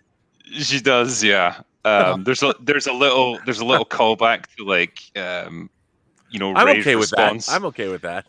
Yeah, well, it kind of makes light of like Rey's original response. Like when someone asks you if you are God, you say yes. But yeah, I kind of hoped like, oh wow, this is a chance for us to learn more about Gozer as a character. Like, what does a Sumerian god that's been kind of trapped for thousands of years doing want? the Midwest? Yeah, like and is it going to be like, well, you didn't destroy me 30 years ago, you only delayed my arrival or something like that? And what does Gozer actually want with Earth? You kind of don't get any of that. Like, Gozer just has about as many lines as she had in the original movie, which is a bit disappointing. But she looks good. Like, the special effects they used for her are quite cool. The demon dogs are back, like they were before. The Keymaster and the Gatekeeper. Yeah, and again, like, yeah, the original Ghostbusters, they do show up. I'm trying to describe it best. Like, in TFA when Kylo Ren defeats Finn and the lightsaber is kind of buried in the snow and he tries to like pull it out with the Force and it like flies over his shoulder. Imagine if Luke had been the one who caught it instead of Rey. Is that something that happens? That's essentially like what it's like when they show up at the end. Oh wow, dude! It felt. I just got to chill. It's just funny because that's the thing everyone wanted in TFA. Even fucking Mark Hamill wanted that. Yeah. And so that's how they rock up, fucking fully decked out, proton packs and all, ready to kick ass. It's gratifying to see. It's a little cheaply contrived, but come on, man! If you're gonna give me fan service, just do it. Give it to me. There's plenty of fan service. Give it to me good and hard. That's what I want. Yeah, and like I say, the crux of the sort of movie, the emotional heart of it is like Egon and his connection to his family, and that aspect is really well done. Which, by the way, that wasn't in really the trailer. So it's nice to hear that. I mean, what I find so lacking in so many of these. I mean, obviously, Hollywood studios can only make tentpole properties now. We're not going to get mid-level, mid-budget literary adaptations. We can't, because the studios can't afford to do it. They need to appease their corporate minders or their shareholders. So all we're going to get is these large-scale franchise or IP entertainments, but that doesn't mean they can't be good. And it's nice to know that at least this is something. I mean, I haven't heard anybody say anything bad about it who's seen it, that likes Ghostbusters. I would take it as it's a well-intentioned homage to the original. Bit clunky at times. The first act is definitely a bit meandering, and if anything, when I look at the original, I'm like, wow, that packed in a lot of stuff in a short space of time. It was super efficient from a screenplay point of view. It's a top-notch fucking movie. Yeah, this isn't. So don't expect that same level of screenwriting slickness, because it doesn't have it. I have a question for the three of you. When we were growing up, I always hark back to the summer of 1982. And if you think about it, within the space of 2 months, we got The Road Warrior, Star Trek II, Poltergeist, Blade Runner, John Carpenter's The Thing, Tron, E.T. And it was like, classic genre cinema. I mean, Star Trek II was a sequel, yes, but arguably the greatest Star Trek film. Do you think that I think one of the things that I'm missing from my life, and I think our society is missing, is great new visions, things that we can get behind at our multiplexes. And when I see things like The Expanse is not the greatest thing in the world, but it's a literary based property. It's pretty damn good. and I like that, you know. And it's nice to see the Foundation trilogy, or the now more than trilogy, and Dune get some love.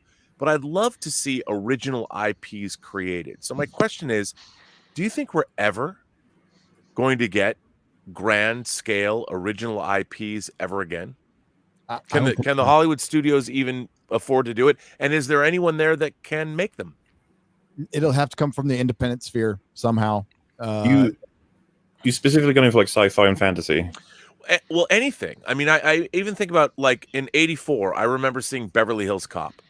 I loved Beverly Hills Cop. It is a great example of an '80s action comedy. You know, now we get things like Red Notice, and I watch this and I'm like, I don't believe any of this gobbledygook. Yeah.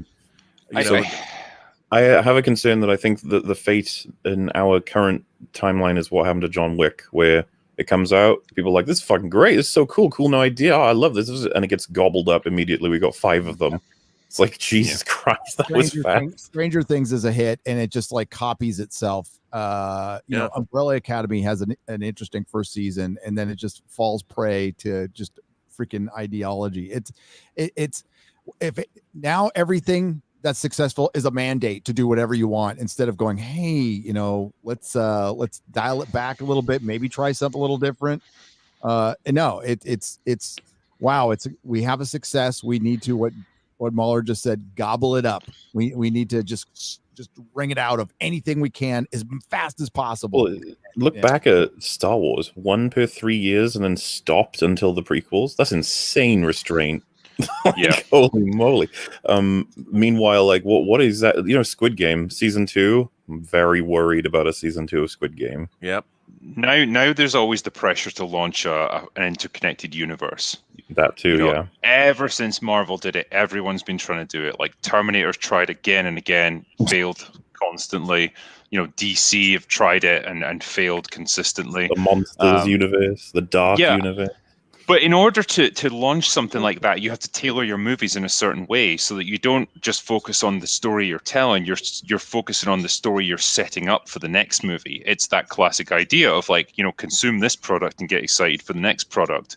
And so you have to make certain compromises in your storytelling to make that happen, which is great if your story is like super strong and interesting to begin with. But if it's kind of cheap and a bit mediocre and derivative already, and you then have to shoulder the weight of launching the next film or the next franchise on top of that, yes, so few people can actually do it, and that's why you end up with so many disasters.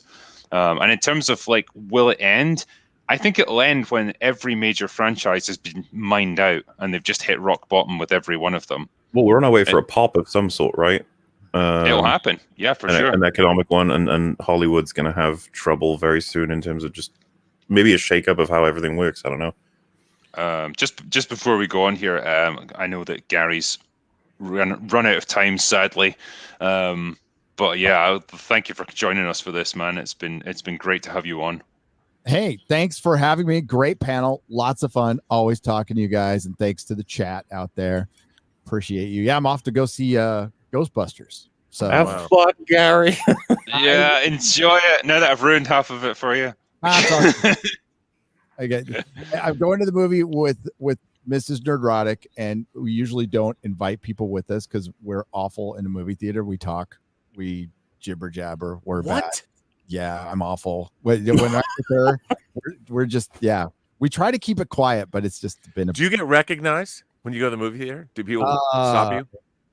I got recognized yesterday at the taco shop, but not at the movie theater yet. No. Is it welcome? Do you like getting recognized? Yeah, it's cool. I mean, I think so too. Surreal as hell when it happens. I always look over my shoulder. You know, just hope who recognizes you isn't some person. Hope they like you. Yeah. Like at Star Trek convention, I got dirty looks. I got tons of dirty looks. Of course.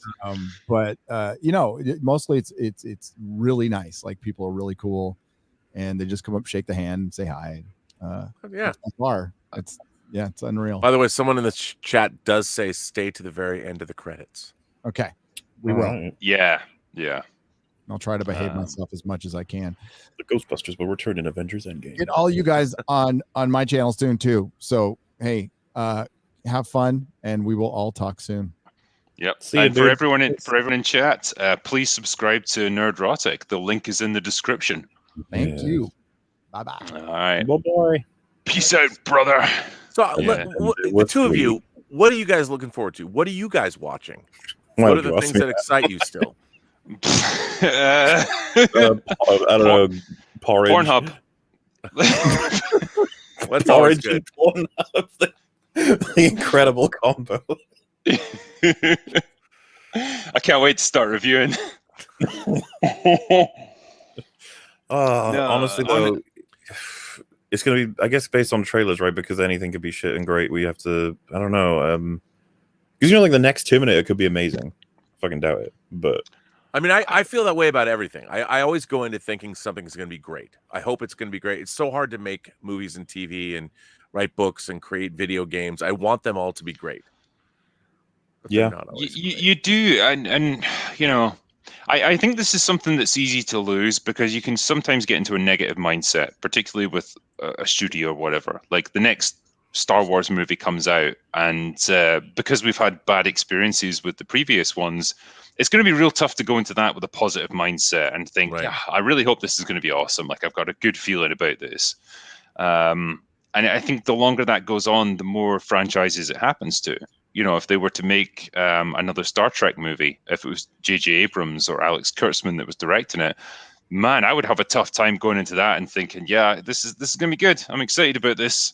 Yeah. And it's not to say that Jurassic World Dominion, right? Like, I'm not looking forward to that. No, that's Although, like someone if raping dinosaurs a are dinosaur running corpse. around in cities, though. Yeah, If there are dinosaurs in New York. We did that. It was called The Lost World. Not that many people like it. I know. But I you know what I have to say? Maybe I can't wait to see the Matrix Resurrections. Only because somebody told me something about it, how it's this meta examination of everything, which to me could be great or awful. I veer towards awful. I know. Partly because the Wachowskis haven't produced a good fucking movie in like 15 years. Since Speed Racer. Jupiter Ascending was a masterpiece. Yeah. Come on, man. I love that shit. Come on. And No. partly, yeah, like the only good Matrix movie was the first one. No, the first one's the last time in a movie theater I actually was like, wow. The red pill scene when he wakes up, that got me. I did not see that coming. But I'm curious to see what it is. At least intellectually, I am stimulated by the trailer, wondering what is actually going on. So, if we're going to get franchises, at least that franchise, even if it's a major misfire, at least it has something, hopefully, more going on in its head.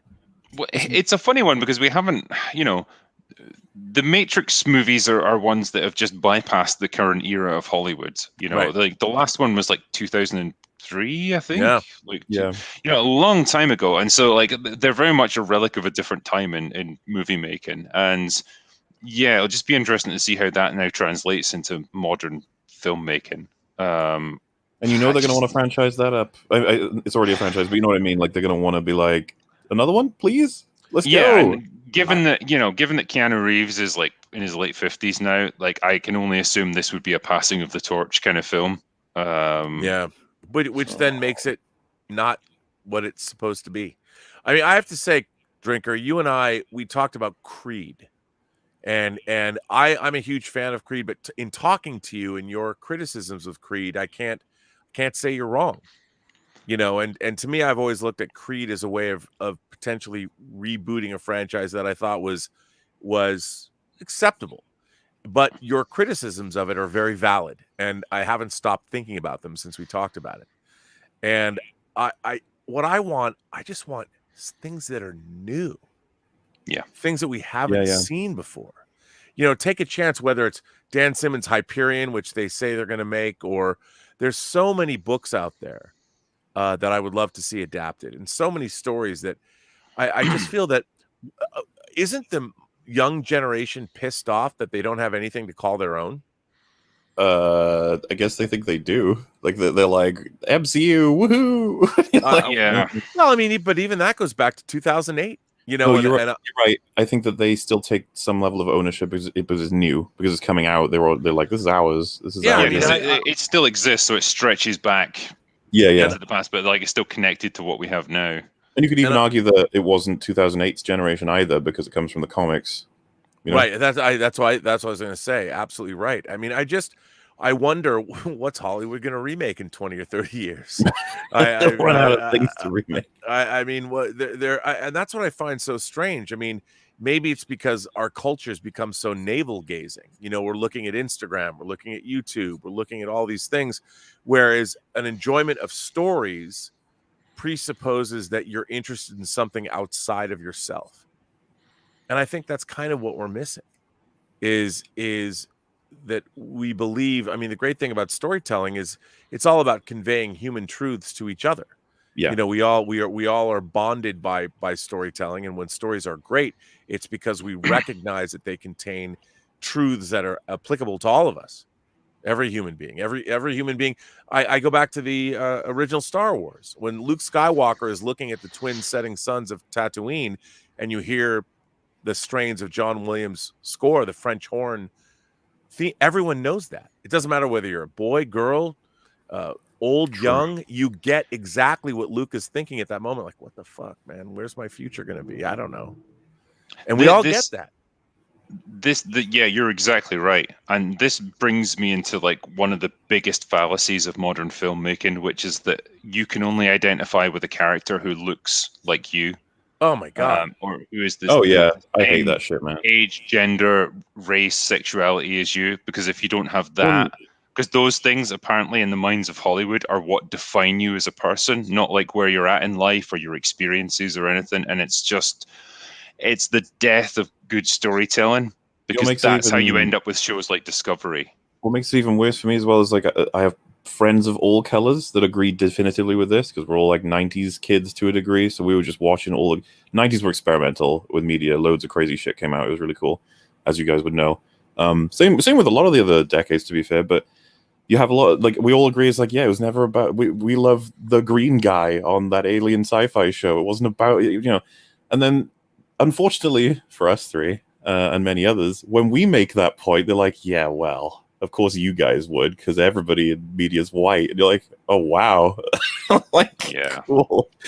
Just casual racism thrown in on top of it, you know?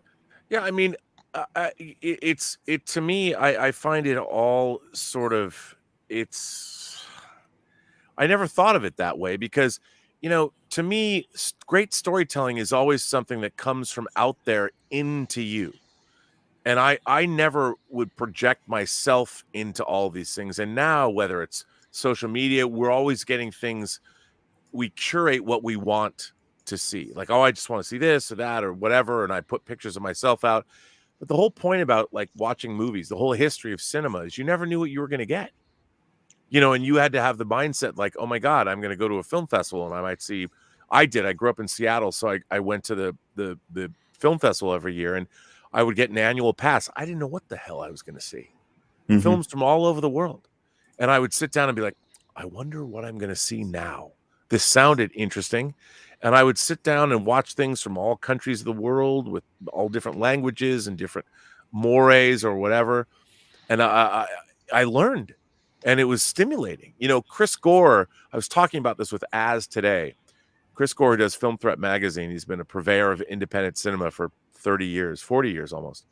He said the same thing that you did, Drinker, that he doesn't need to see someone who looks like him. One of my favorite movies of all time is Amélie. I am not a young French woman. I will never be a young French woman. I know. You lied to us. I know. You know, my femdom fantasies on Pornhub might be that I'm a French woman, but no. The thing is, though, her worldview, Amélie's worldview, and finding wonder, and even on a street corner or up in the clouds or whatever, I totally identified with Amélie, and as a protagonist, and her desire to change things and help people, I totally identified. Character I know nothing about. Dith Prawn in Roland Joffe's movie The Killing Fields from the 80s, a man who was an interpreter for people in Vietnam. had to go through the Cambodian killing fields to get out. I don't know what that's like. I have no idea. I completely identify with that character and his quest for survival. Knew nothing about him.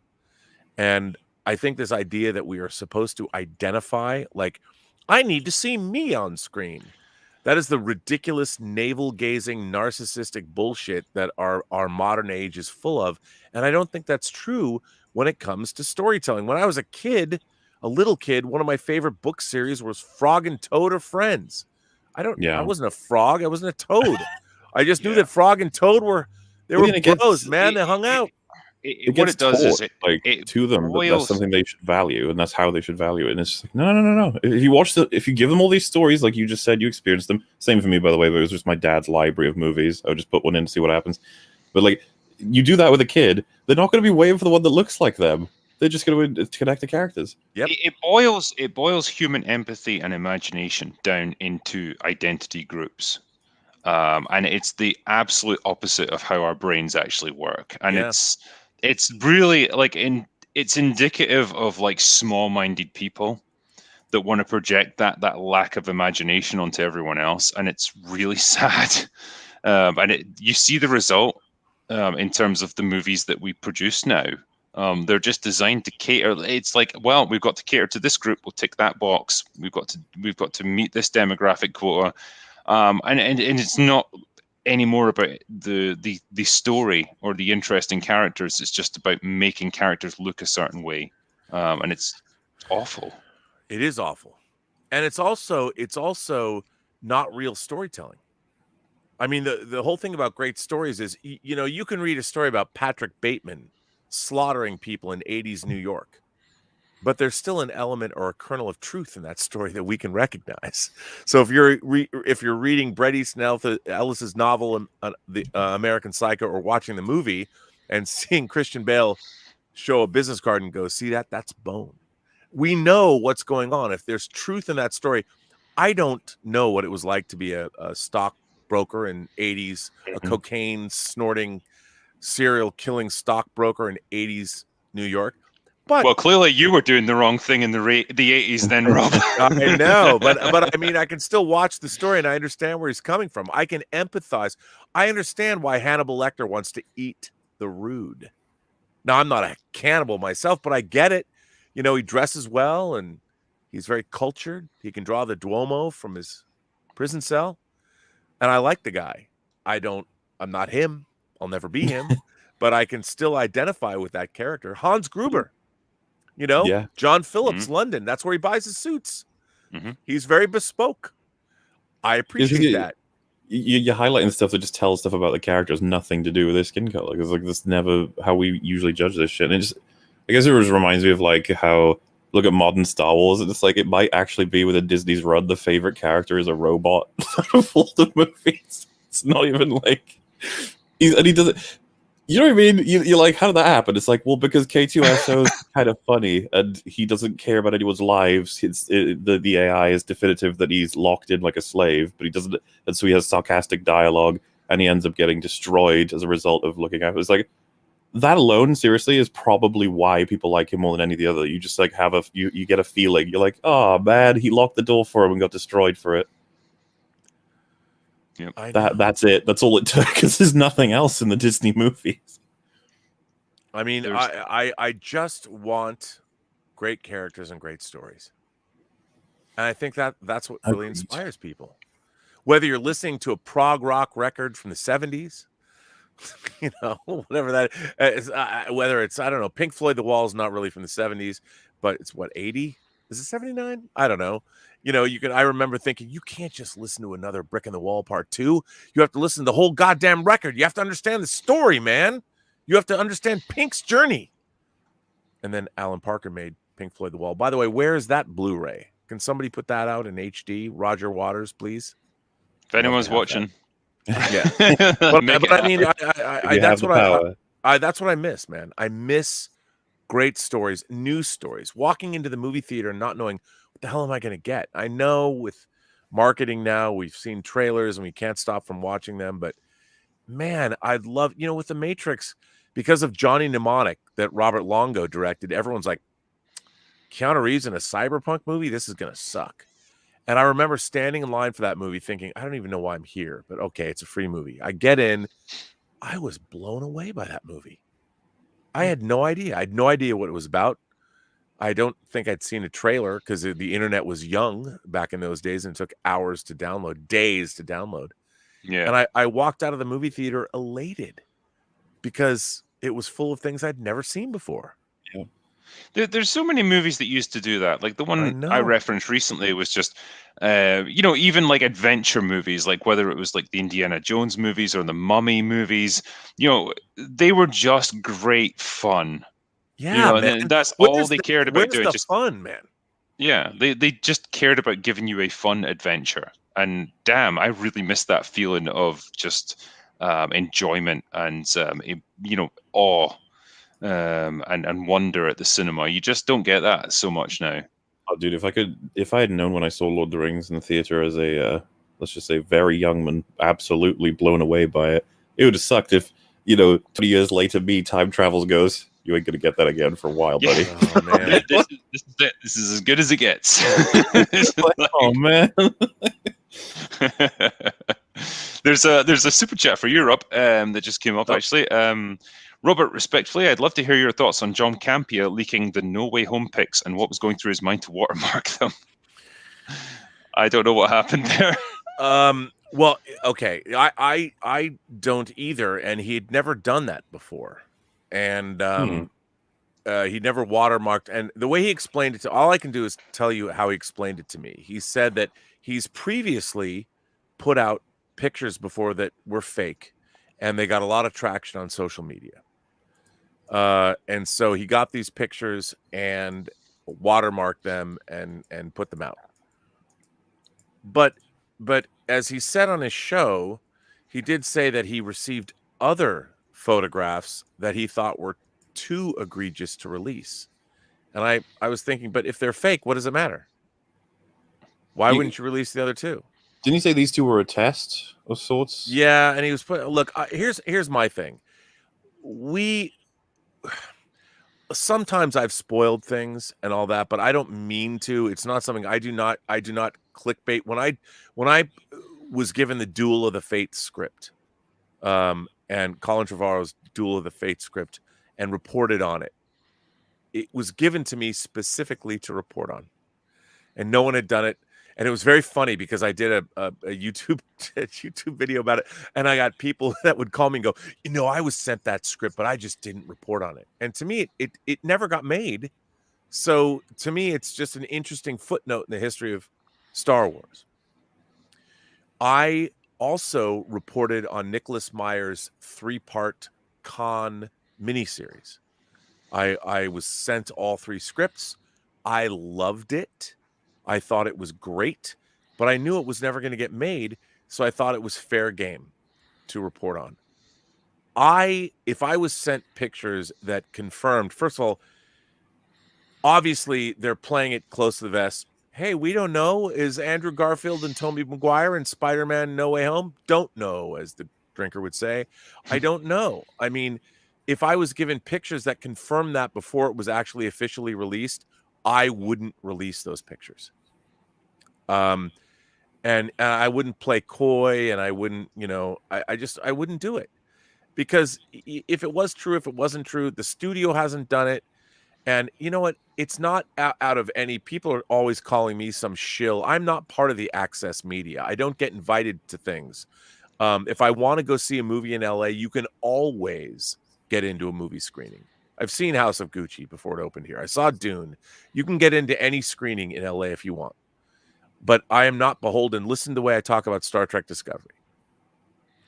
So what John did, I wasn't on his show. I wouldn't have agreed with him releasing those pictures if they might have been genuine. I would have said, don't worry, you're always talking about why people should refrain from spoiling a movie. I just think there's no reason to do it. But I appreciated that he did. I mean, if he really genuinely thought that they weren't real, I can understand that. But it did strike me as odd, as he said he had 2 other pictures that were too hot to release or whatever. Yeah. And I thought that was a little interesting. And if one of them is actually genuine, It's really cool, and it's a genuine surprise. And I'm glad he didn't release it because I wouldn't have wanted to know this. It's not a big earth-shattering thing. It's just really cool, and it'll put a smile on your face if it's in fact true. And no, I'm not going to tell you what it is.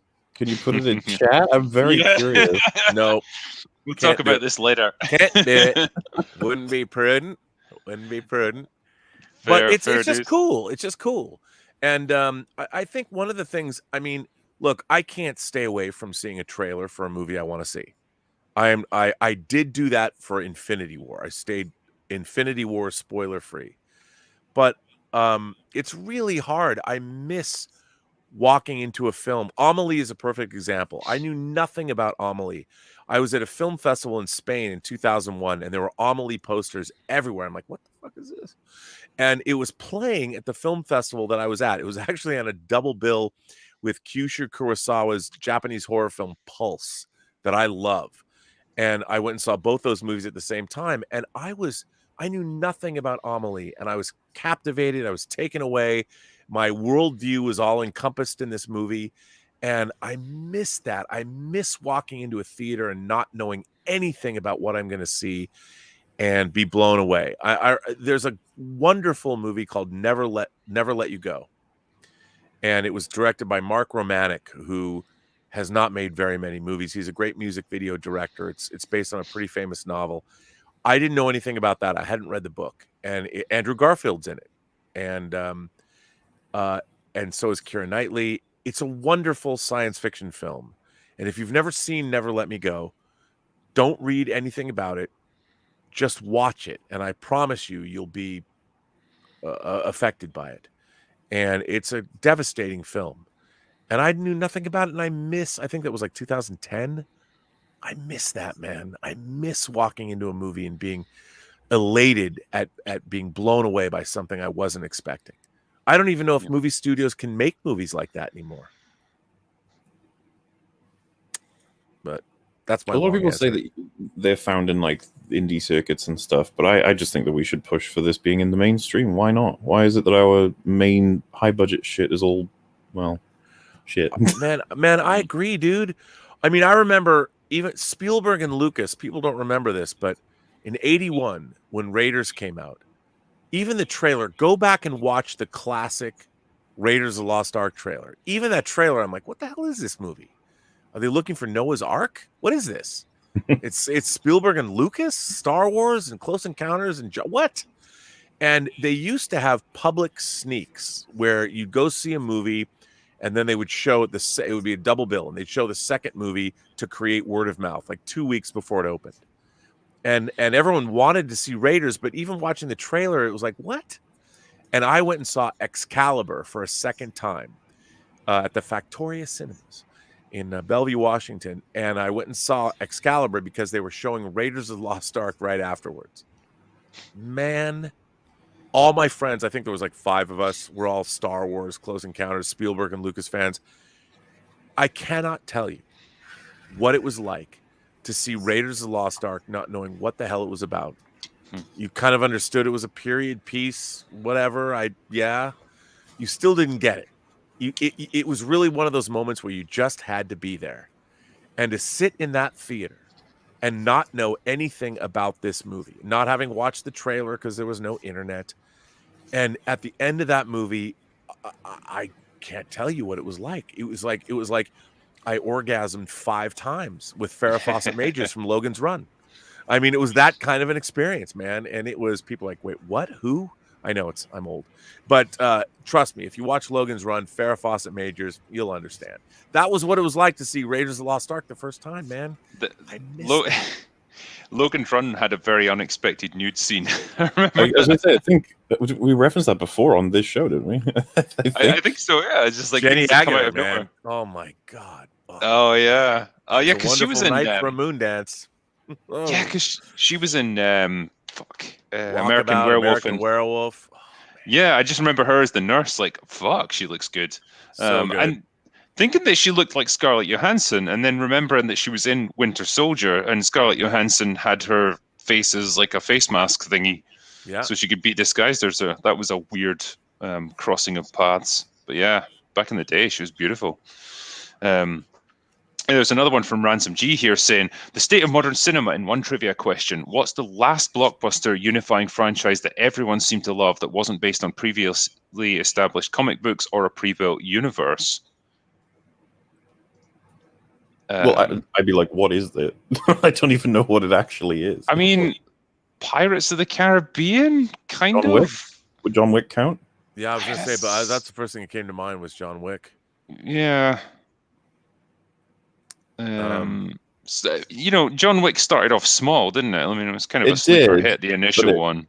But it had like universal acclaim. I don't think anyone hated John Wick. You know, everyone was like, "Yeah, John Wick's really cool. Everyone likes John Wick. He gets revenge for people who killed the dog. Like, who doesn't like that?" Someone's mentioned here, yeah, John Wick, Pirates, The Matrix, and Fast and Furious. Those are all respect. Those are all good. Good. I like the avatar for that person, by the way. Yeah. The little shark and the. Don M says Heather Menzies in the Logan Run series. A manatee fucking a shark. No, it's just like hugging him. Let's be friends. He's just screaming.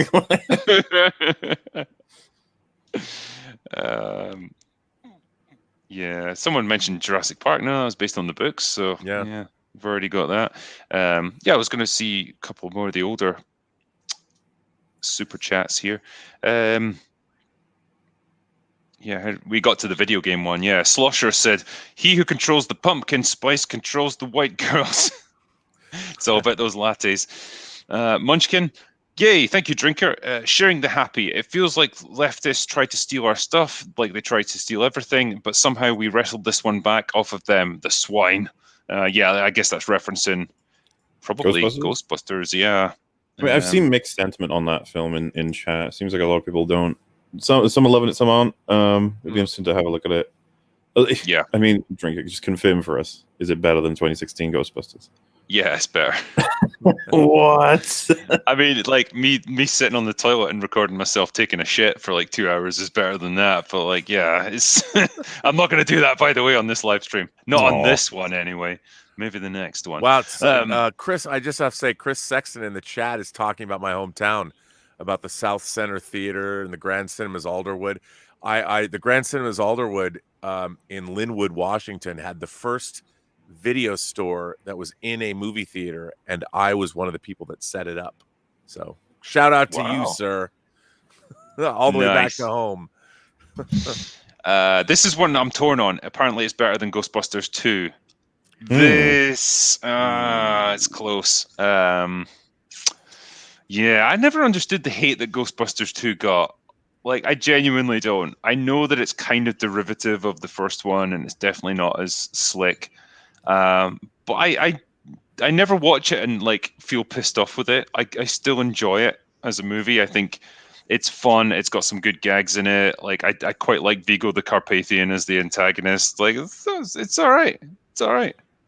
I don't see where the hate comes from. Can any of you guys help me out on this one? Well, you know, I do think I think one of the problems with Ghostbusters 2 is it came out in 1989, and ILM was stretched thin at that time. That was also the same summer of License to Kill and Last Crusade and Star Trek V. I think the movie looks really cheap compared to the original Ghostbusters because the visual effects that Richard Edlund did for Ghostbusters were shot in 65 millimeter. So they had a very regal look to them. And the actual effects, all the fantasy stuff in Ghostbusters 2 looks really cheap. It doesn't look good. And I think that it diminishes the film as a whole. It doesn't look like the original Ghostbusters. So I think that's part of it. That's interesting. I mean, from a special effects point of view, I don't know. Maybe I wasn't looking closely enough. I just felt that they were kind of on par with the original. Mostly, like they've got that. Watch them back to back. Okay. And the quality. Look specifically at the color, the brightness. There's things. It just looks a little bit more cartoony, and that seems silly coming from a movie that has the Stay Puft Marshmallow Man in it. But it almost looks like, with the visual effects, that the Ghostbusters 2 is more of the parody version of Ghostbusters, if that makes any sense at all. Okay. No, that's interesting. Yeah, it'd be good to watch them back to back, I suppose. And I think all the tone is different. You know, there's something about the tone of the first Ghostbusters that is different than Ghostbusters 2. I don't know. Maybe it's a little more acerbic. It's a little more punk rock, maybe. Even though that seems silly to say. Well, there was quite a gap between the two movies, wasn't there? Mm-hmm. Yeah, You know, I mean, it's good, 84 good to years. 89. Yeah.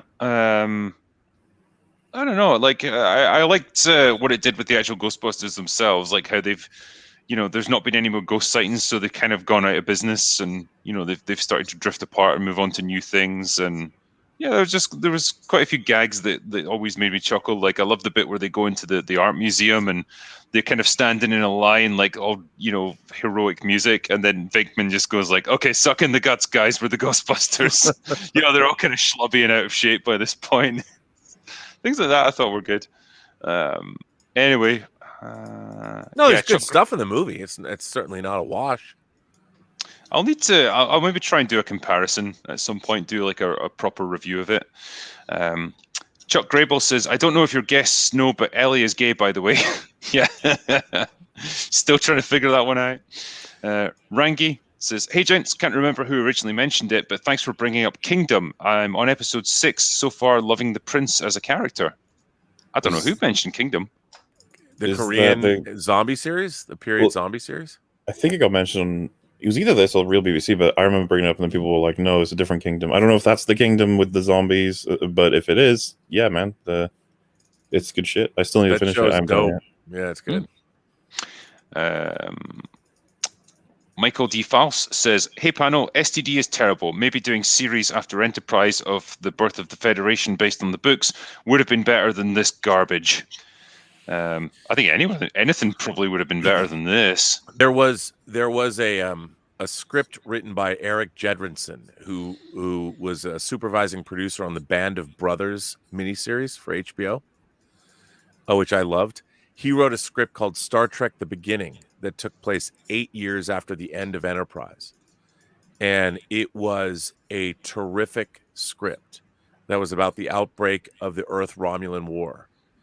And it's a shame he only wrote one draft of it, and he was writing it for Carey McCluggage, who was running Paramount at the time.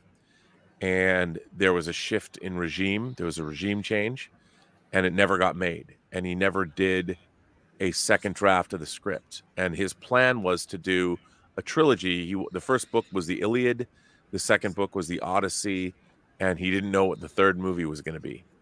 But it's an incredible script, and they could still do it now. It could be canonical Star Trek. You have Archer in it briefly. Soval is in it, but it was about a new group of graduates from Starfleet Academy, and I loved it. I thought it was a great script, and it's something that was very close to getting made and never did. And if someone said to me, "Rob, you have 24 hours to come up with a Star Trek idea," I would go get that script and have Jedrinson rewrite it, do another draft, and make those 3 movies. Really interesting, because again, allegorical, and what was really interesting was the Romulans were going after planets that harbored Vulcans, and they were demanding that the Vulcans be turned over to them, or they would ethnically cleanse these planets. And Earth basically said, "Nope, you're not taking our Vulcans." And it went from there. And I thought that was really interesting because it had a real world allegorical meaning to it, but it also, it showed the solidification of the sort of when Vulcans in Enterprise there was tension there, and it was Earth sticking up for the Vulcans that solidified the union of those two peoples in the Star Trek universe. And I thought it was really interesting, and I really liked it. So I wish they did that. It seems like Star Trek's just littered with all these what ifs, all these good ideas that just never quite came to fruition. And then, you think about something like Discovery or Picard, like these things keep getting made. It's just like, how did we end up with the worst timeline?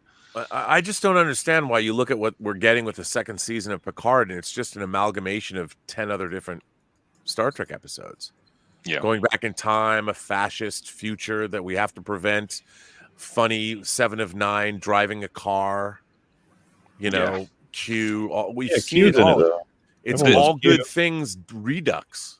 This smacks of like, what's the cheapest way we can do a Star Trek series? Fuck it, we'll just set it in LA, like round the corner from our studio, and the bulk of it will just be filmed on regular old streets. Yeah, not good. Yeah. Gentlemen, I have to go. I didn't realize it's almost 3:30. I must leave. Oh my. Oh dear. Dramatic.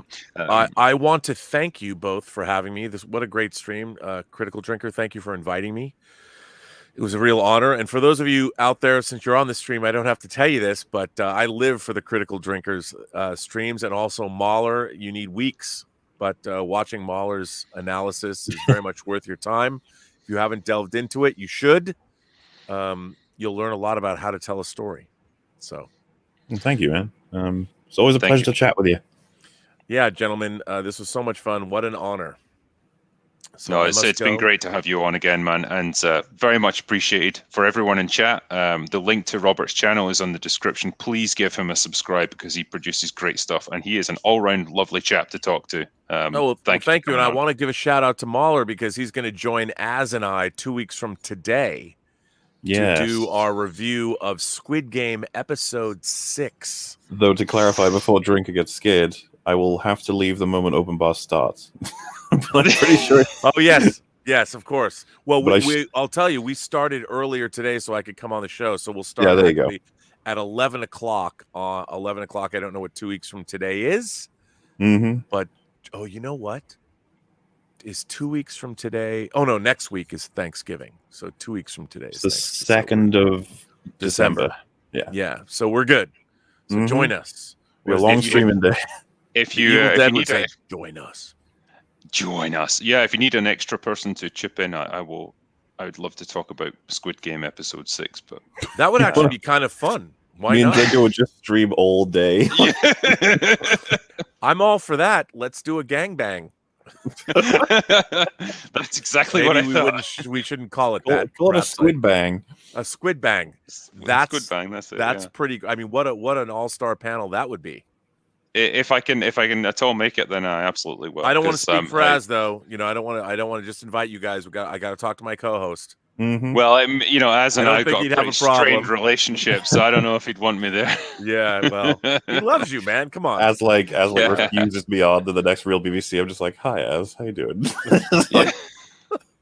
Doing great.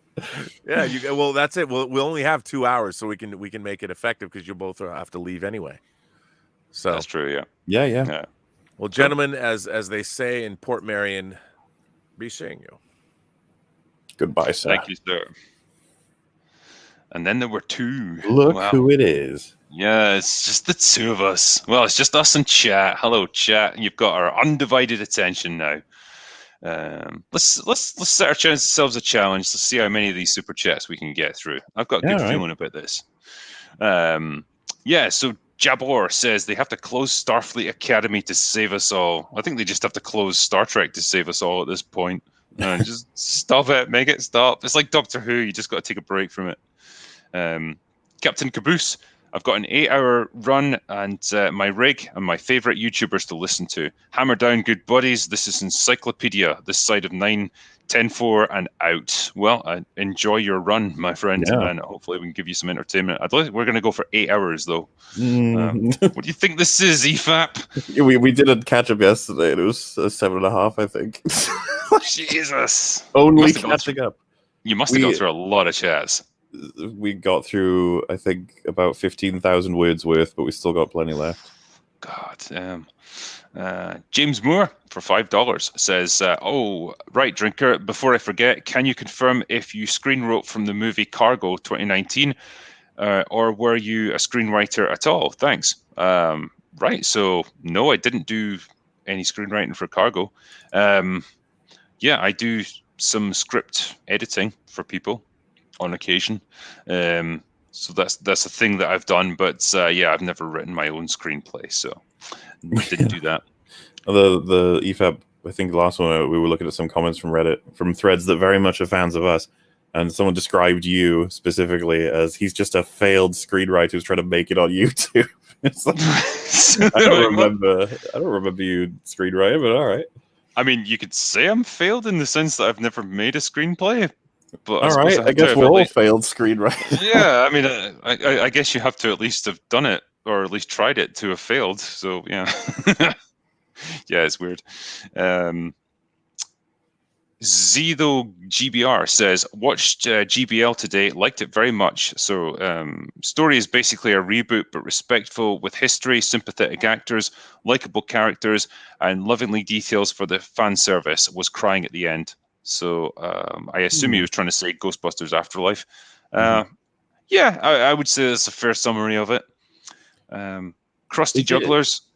I was just going to say, is it coming across as like a TFA then, but like not terrible? Yeah. In probably for the reasons I described, like you've got the same antagonist as the first movie, you know, kind of assembling a new team, but referencing the original film, like the same tech, the same weapons and stuff. Yeah, it's a soft reboot. That's the best way of looking at it, I guess. But yeah, done with a bit of respect for the original instead of just shamelessly pilfering from it. Yeah, Krusty Jugglers says, "What's up, you absolute legends? Just rewatched True Lies on DVD. It's such a fun movie. No argument here. Yeah, it's great. We can't stream it." I was just say there's so many good jokes in that movie. On top of it, just action packed. Yeah, it's a great concept, and you know, Jamie Lee Curtis and Arnold Schwarzenegger. It's not really a pairing I would ever expect, but like they work great together. And really, the heart of the film is just like, you know, a kind of bored middle-aged couple that have been together a long time, and like the spark's gone out of their marriage, like, gradually gets rekindled through this ridiculous terrorist incident. You know, Tom Arnold is like his funny best friend in that. I don't even know that he does acting anymore. I think he still holds on to the idea they're going to do True Lives too, and hopefully, I think that's going to happen to him somehow. Do you remember when like he's attacked by someone with like an Uzi, and he stands behind a pole? Oh my God, I'm alive. Yeah, because it's like he comes out from behind it and he's like patting himself down, and he's like, "Oh shit, I didn't get hit! I can't believe that." Do you know one of the jokes that I remember the best from that movie is when the terrorists sort of are recording the video, and he's like really aggressive, and the guy's just sweating because he has to say that the batteries ran out. Yeah, because like the battery symbol at the corner is just getting like it's pulsing more and more urgently, and he's like, "Oh shit, it's running out. Why won't this guy finish?" No, I felt more sorry for that guy. That situation's like, "Oh, buddy, get some new batteries." I always like the bit where you know, he finds out that his wife's kind of not dating a used car salesman. Like she seems to have been like, you know, roped in with this guy because he's conning her. And so he goes for a ride in like a sports car with this dude, and like Bill Paxton, just the legend that he is just playing him as this total sleazeball, you know, joking about Arnold's wife, like how he wants to bang her and stuff. And Arnold just imagines himself like, you know, clotheslining him and like fucking breaking his neck. I need to rewatch that film. It's good shit. Yeah, I mean, it's weird because normally James Cameron movies are like this big, like, you know, epic production that takes like 10 years to get made, and there's all kinds of like nightmarish stories behind the scenes. But True Lies just seemed to come together really quickly and easily. Like it just seemed like a really smooth production, and the result was a good, fun movie. There was the story that Eliza Dushku came out where she said that the stunt coordinator or whatever for the movie wanted to do some stuff with her. She refused, and he said, "If you tell anybody, you'll have an accident in one of the scenes." Really? I did not know that. Yeah, I was really sad when that story came out. Because she there's a part, I don't know if you remember, where she's like is it like in a jet? There's a jet at the end. Yeah. Apparently the setup for all of that was like relatively dangerous, especially when doing it back then. You know, a lot of things were a lot more dangerous. But I would, you know, allegedly all of it. Obviously, you ain't proving that shit when it's from that long ago. Yeah. Yeah, I just hate hearing that anything goes badly about these productions.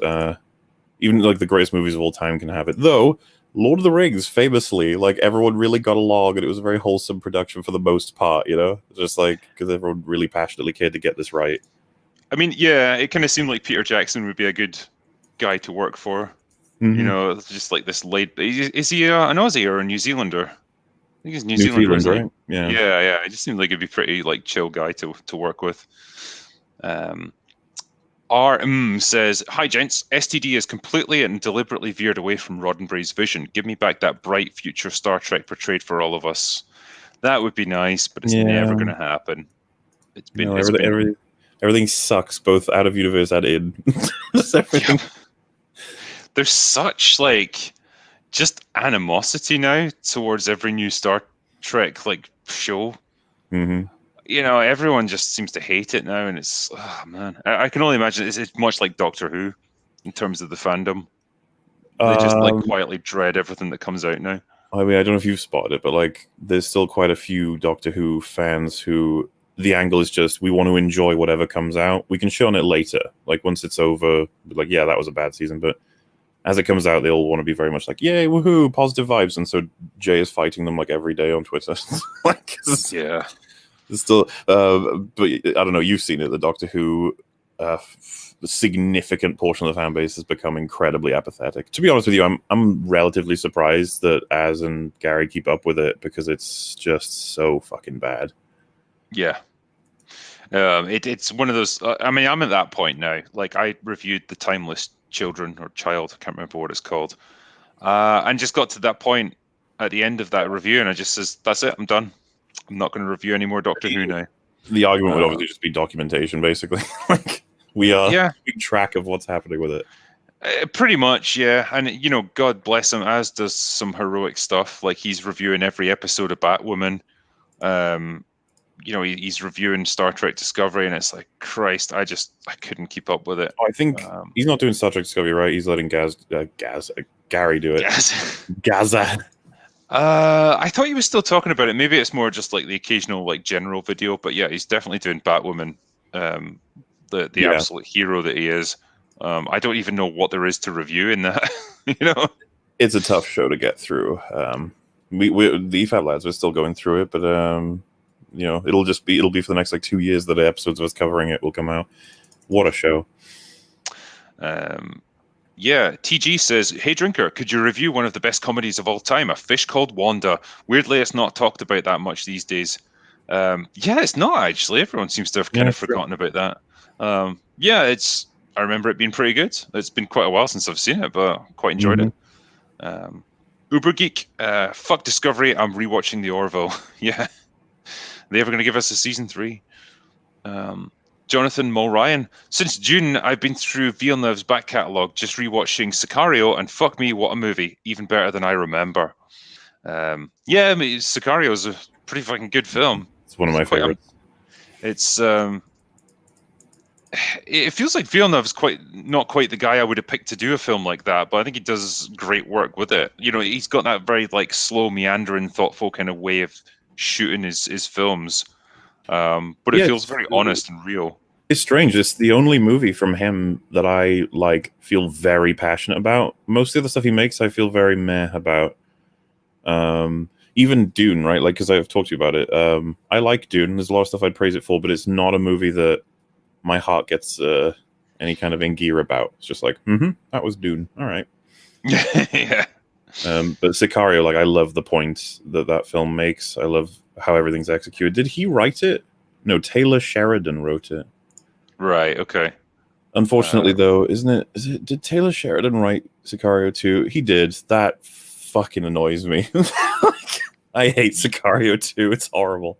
Yeah. See, I haven't heard good things about it, so I never watched it. It's your standard sort of, hey, everyone liked Benicio del Toro, so let's make it all about him now, and also just try and repeat the beats from the first film. It's completely inept. That, see, his character felt like he'd reached the end of his arc with the first movie. Got his revenge. He's a ghost that gets created as a result of all of the horrors of everything that happens in these countries. I love everything about Sicario 1. Like I said, all the points it makes. I love the fact that as a movie, you have a protagonist who is basically just passive throughout the whole thing, and it's only right at the end she understands her role in all of this. Mm. Yeah. Really cool, because you are that character as well, in a sense. When you're watching the movie, you have no idea what it all means. All these characters who are giving faces to each other, nodding, and just going along with it. You're like, what is happening? What are you all agreeing to? And you just find out that they've got a job to do, and you're a chess piece that they need. Yeah. Really good stuff. It's an interesting spin on this kind of movie. I always thought it was funny when she tries to pop Josh Brolin in the jaw, and like he just knocks her on her ass like immediately. Yeah, that's something you would not get in most films nowadays. Yeah, she gets flattened in that film. Yeah, several times. But that's what would happen in real life, I guess. Like being a bit more honest about it. Matthew Valente says people need to get educated before they get offended. It's like being blindly afraid of snakes just because you think they look scary. Yeah, pretty much. I mean, if you're talking about people getting offended by most things, that's the internet nowadays. Mm-hmm. Also from Jonathan Mulryan, P.S. Also regarding Sicario, plenty of diversity and a strong female lead, but it works well because it's not shoehorned in with a fucking crowbar. Yeah, just like we were talking about there, you've got a fairly passive protagonist who's very human and very vulnerable and doesn't have all the answers, and ultimately is just like playing second fiddle to these other characters playing a much bigger game. Yep. Robot Sean says, cheers to all. Well, cheers to you, mate. Thank you. Craig Lee Lawrence Experience says, sorry, chaps, my ears are plugged for this one. I don't know if that's because I'm spoiling Ghostbusters, but I'm not doing it anymore. It's done. Russman, hail all my favorite YouTube dudes. Great to see RMB sharing the knowledge. Thank you all. Cheers. Yeah, it's always great to have Rob on. And damn, he knows his stuff when it comes to Star Trek and storytelling. Yeah, there's a lot of history in that guy, along with Gary. You know, it's cool when you talk to people who literally are like, "Oh yeah, I watched that in theater for a movie that's considered like ancient." You're like, "Oh wow, yeah." It's like Rob's talking about seeing Raiders at the cinema for the first time, not knowing what it was going to be or anything. Like, I just can't imagine that. Be awesome, wouldn't it? Yeah. 007 Angelo. Salute to the best minds in movies and storytelling. Have a drink on me, gents. Special shout out to the Norse god Andre and RMB Star Trek Master. It was. I'm sorry that Andre was a little bit under the weather. Hopefully he's going to be feeling better soon. But it's good to have him on. Patient Elijah. Hey, Drinker, are you a fan of anime? And if so, have you seen the film Spirited Away? Yes, I have seen Spirited Away. That's a Ghibli movie, I believe. Yeah. Very good. It's one of their best, apparently. I'm not an expert in anime by any means, but I've got, the occasional film that I dabble with. People are telling me I need to watch Attack on Titan, so that's on my list for sure. I just need to make a bit more time for anime because, really, like, it's kind of where you have to go now for decent storytelling, it seems. John Meehan says, Invasion of the Character Snatchers, not One of Us. Yeah, that's where we're at now. Ria Lavi says, F. Kurtzman. Yeah, not many people would disagree with that. Valiant Renegade for $50. Hail and good afternoon, Drinker, MauLer, Gary, Andre, and RMB. Enjoying the conversation. Looking forward to the Ghostbusters chat. Have 3 tickets for tomorrow night. Andre, are you feeling okay? Sounds rough out there, my friend. I think we did that chat earlier, actually, but good to see it again. There will be more of those in future, I'd imagine, once everyone's seen it. Yeah. Algernon Sydney says, have you guys seen the TV series Babylon Berlin? Because if so, it would be great if one of you guys could review it. Have you seen that at all? I haven't even heard of it. I have heard of it. I'd never seen it, though. Don't know much about it, guys, but sorry about that. Andre Aguilar says, I ain't got Sam to bleed. Well, none of us do. I love that movie. Yeah, remember when movies were fun. Mm. T. Toms, give me £5 thank you. Daniel Monroe, evening, gentlemen. Enjoying the stream. Great way to spend the night off. Are you looking forward to any movies announced for 2022? What are they? Remind me. Because there's going to be like 7 Marvel ones. Yeah, that seems like most of what we've got. Anything been pushed back? Like Indy Avatar 5? 2. Oh, God, is that still a thing?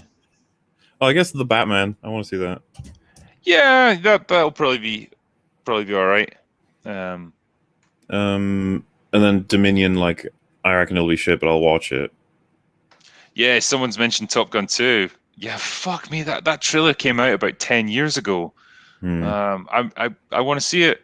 I've been won over to Tom Cruise over recent years. He seems like one of the few stars that's left that's actually still, still kind of cool. Yeah, I'm a Tom Cruise enjoyer. Yes. Yeah. And yeah, the trailers for Top Gun 2 just look really good. Like, I don't know what else to say. Like, it looks like quite a solid movie.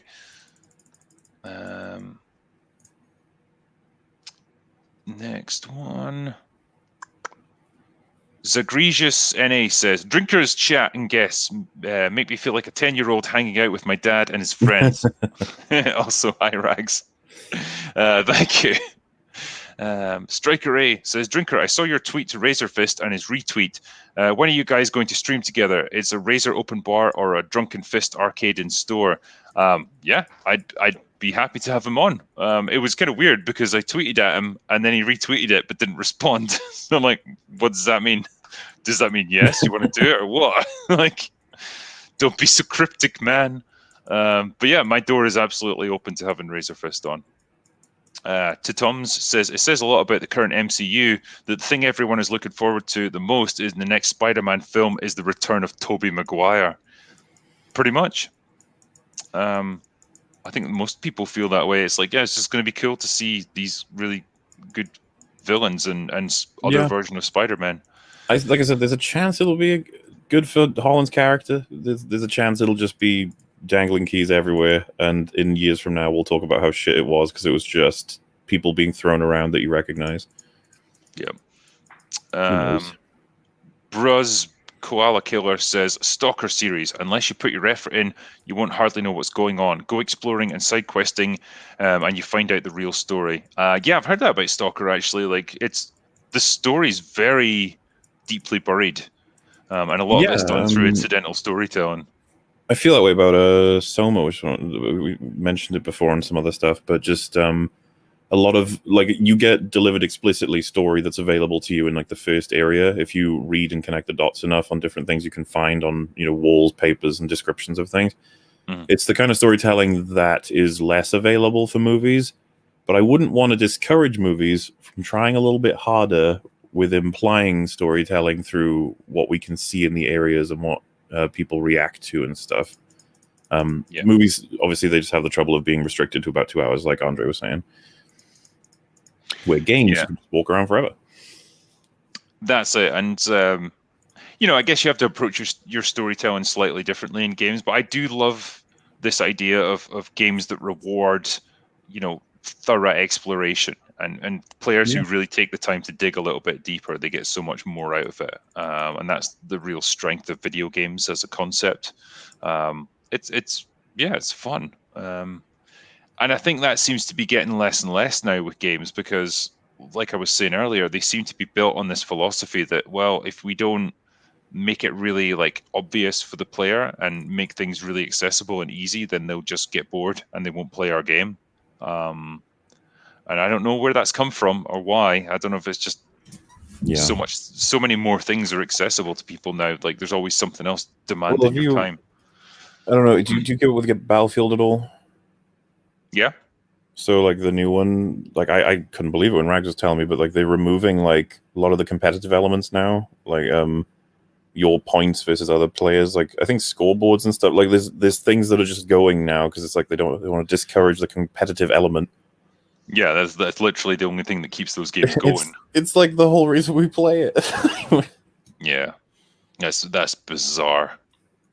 Captain Titforce here says, "Hi, Drinker. I think I remember you telling that you haven't got into the Dark Souls games yet. Those are full of environmental clues and lore to find." True. I'll take your word for that. Yeah. Dark Souls 1's one of my favorite games of all time too. Where are you at, Drinker? Play more games. God. I know. I tried to find the time. Terrible time. Richard Enormous says, "Hey, Drinker, I bought your first spy novel. There better be naked women in there." There are actually. There's a sex scene or two. So whenever you're reading that, just imagine me writing it. Krusty Juggler says, "MauLer, has anyone ever told you that you sound like Elon Musk? You're better at deconstructing movies than he is at building satellites, though." Do I at all sound like Elon Musk? Not really. I don't know. Doesn't he have a South African accent? I was gonna say, I feel like his accent's completely different, but maybe, I don't know. I haven't listened to a lot of Elon Musk, so. Dr. Lobotomy says, imagine Zoomers trying to play Dwarf Fortress. Dwarf Fortress is like hyper complex in terms of right. At least from my memory, I haven't played it, but I've only seen it, and I was like, "Whoa." Anthony Puch says, unpopular opinion: Matt Smith and the Pawns are the best modern Who team by far. I don't know enough about Who to be able to answer that one. I know I wasn't a huge fan of Matt Smith's run in general. That's pretty much where I tuned out and just lost interest. Not because he was necessarily bad, but... Who's your favorite Doctor? I can't remember if you've answered that before. It was probably David Tennant, you know, in the modern era. Probably in the sort of classic Who era. I got started with Genesis of the Daleks was like my first experience of Doctor Who. Yeah, so that would have been Tom Baker. And I guess he just kind of stuck with me as like the definitive Who. I don't know. What about you? Probably gonna so I haven't seen any classic Who really, only like things here and there. But from watching, I've seen I think he's called Clever Dick videos or something. He did like a summary of each one in about an hour in the era and who wrote it, who produced it, how it happened, how it ended, sort of thing. I imagine Tom Baker would end up being my favorite from what I understand about a lot of them. Though Sylvester McCoy seems pretty cool. Though Tennant is easily my favorite Doctor. Funnily enough, because like I talked to Jay about it like a year ago because I hadn't seen any Doctor Who for so long, and I was like, yeah, it's tough between that and Eccleston. Then I rewatched my favorite episodes, which are Waters of Mars, Midnight, like Silence in the Library, Forest of Nightmares, or something like that. It's the sequel, and Dalek, which was Eccleston's episode, and I found myself thinking like, yeah, Midnight and Waters of Mars are my favorites, and it's really down to Tennant's acting. He's fucking fantastic. Yeah. No, he really did a cracking job with it. There's a great one. Army of Darkness, great movie. Bruce Campbell for the win. Yes, it is. I've just started watching Ash versus the Evil Dead, and it's so fucking good fun. It's really funny, really irreverent. Just totally captures the tone of the movies. Yeah, it's great to see him back doing it. Groovy. Yeah. Ivan Petrascu says, for MauLer, I tried for hours to get past the first boss and couldn't. I would love an easy mode for Dark Souls that made it challenging but beatable for me. Would it be so bad to have that? Okay, you couldn't beat the first boss in Dark Souls. I'm not going to say anything about that. I'm going to let chat do it. It's like press F to pay respect. Anybody who's completed Dark Souls in chat, like, what's your opinion on the idea that someone couldn't get past the first boss? Let me know. I'm just curious.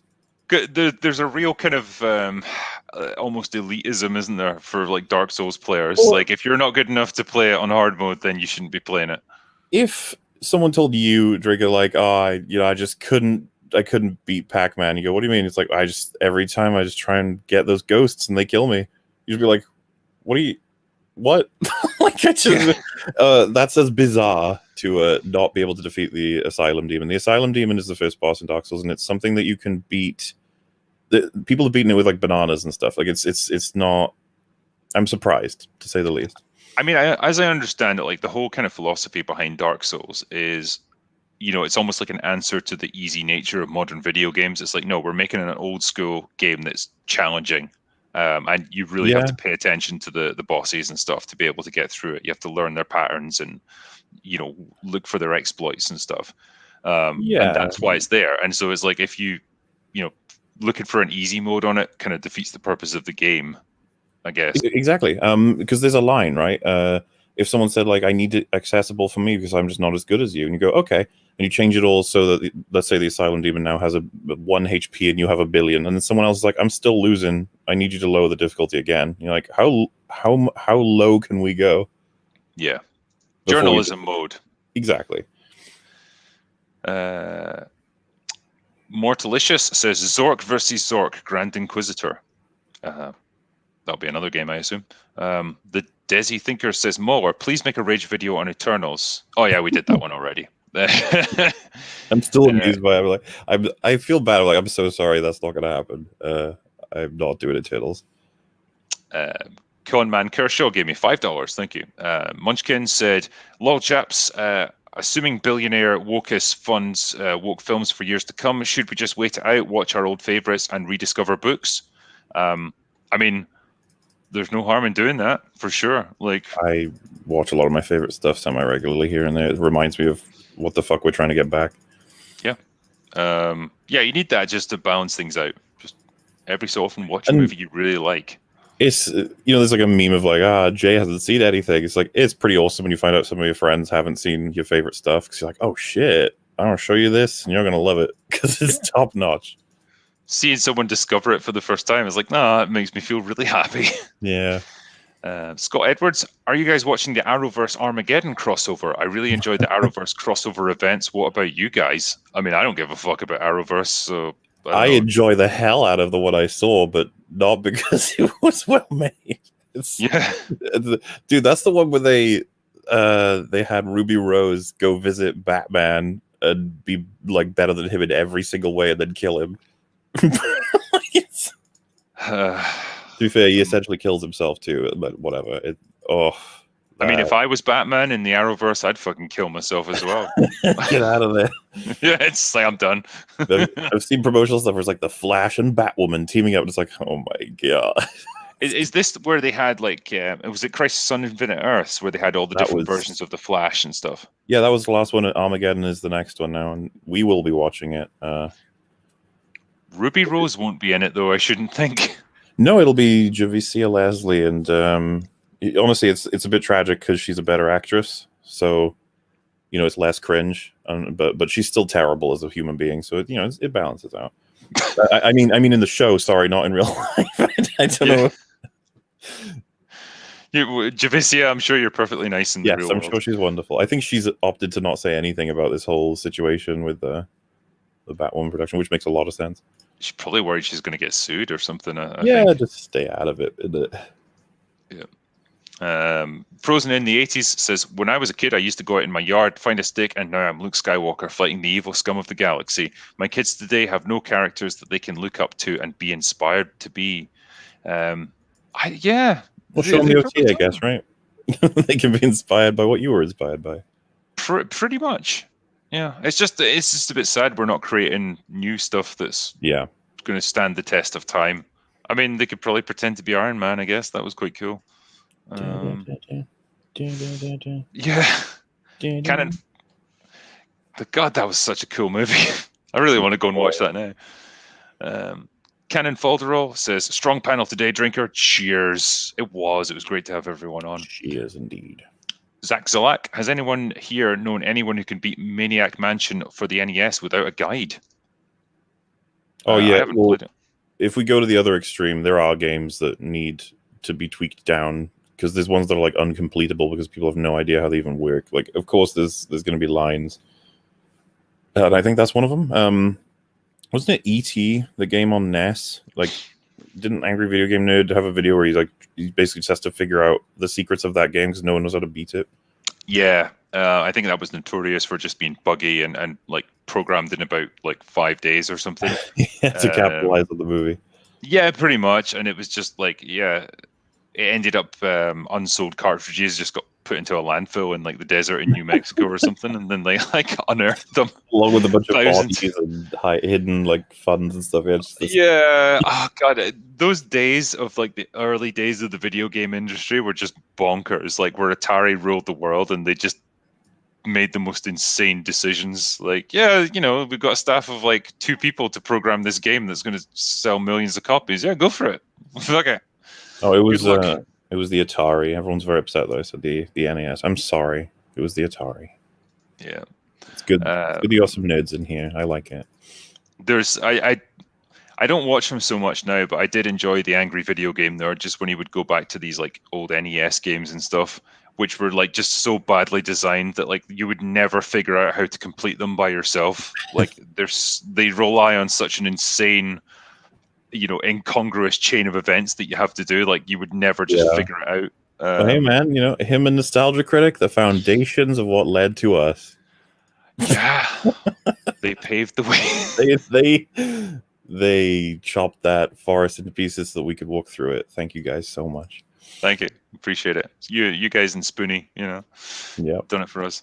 What was the next one? Silo 101 says, more Spooder Wars. Yay, MauLer equals Spider Simp. Lol. I mean, I'm definitely more of a Spider Simp than anyone in our spheres. But not more so than... I think Fringy would probably outdo me in that. Just loving he loves the new Spider-Man movies, the MCU ones.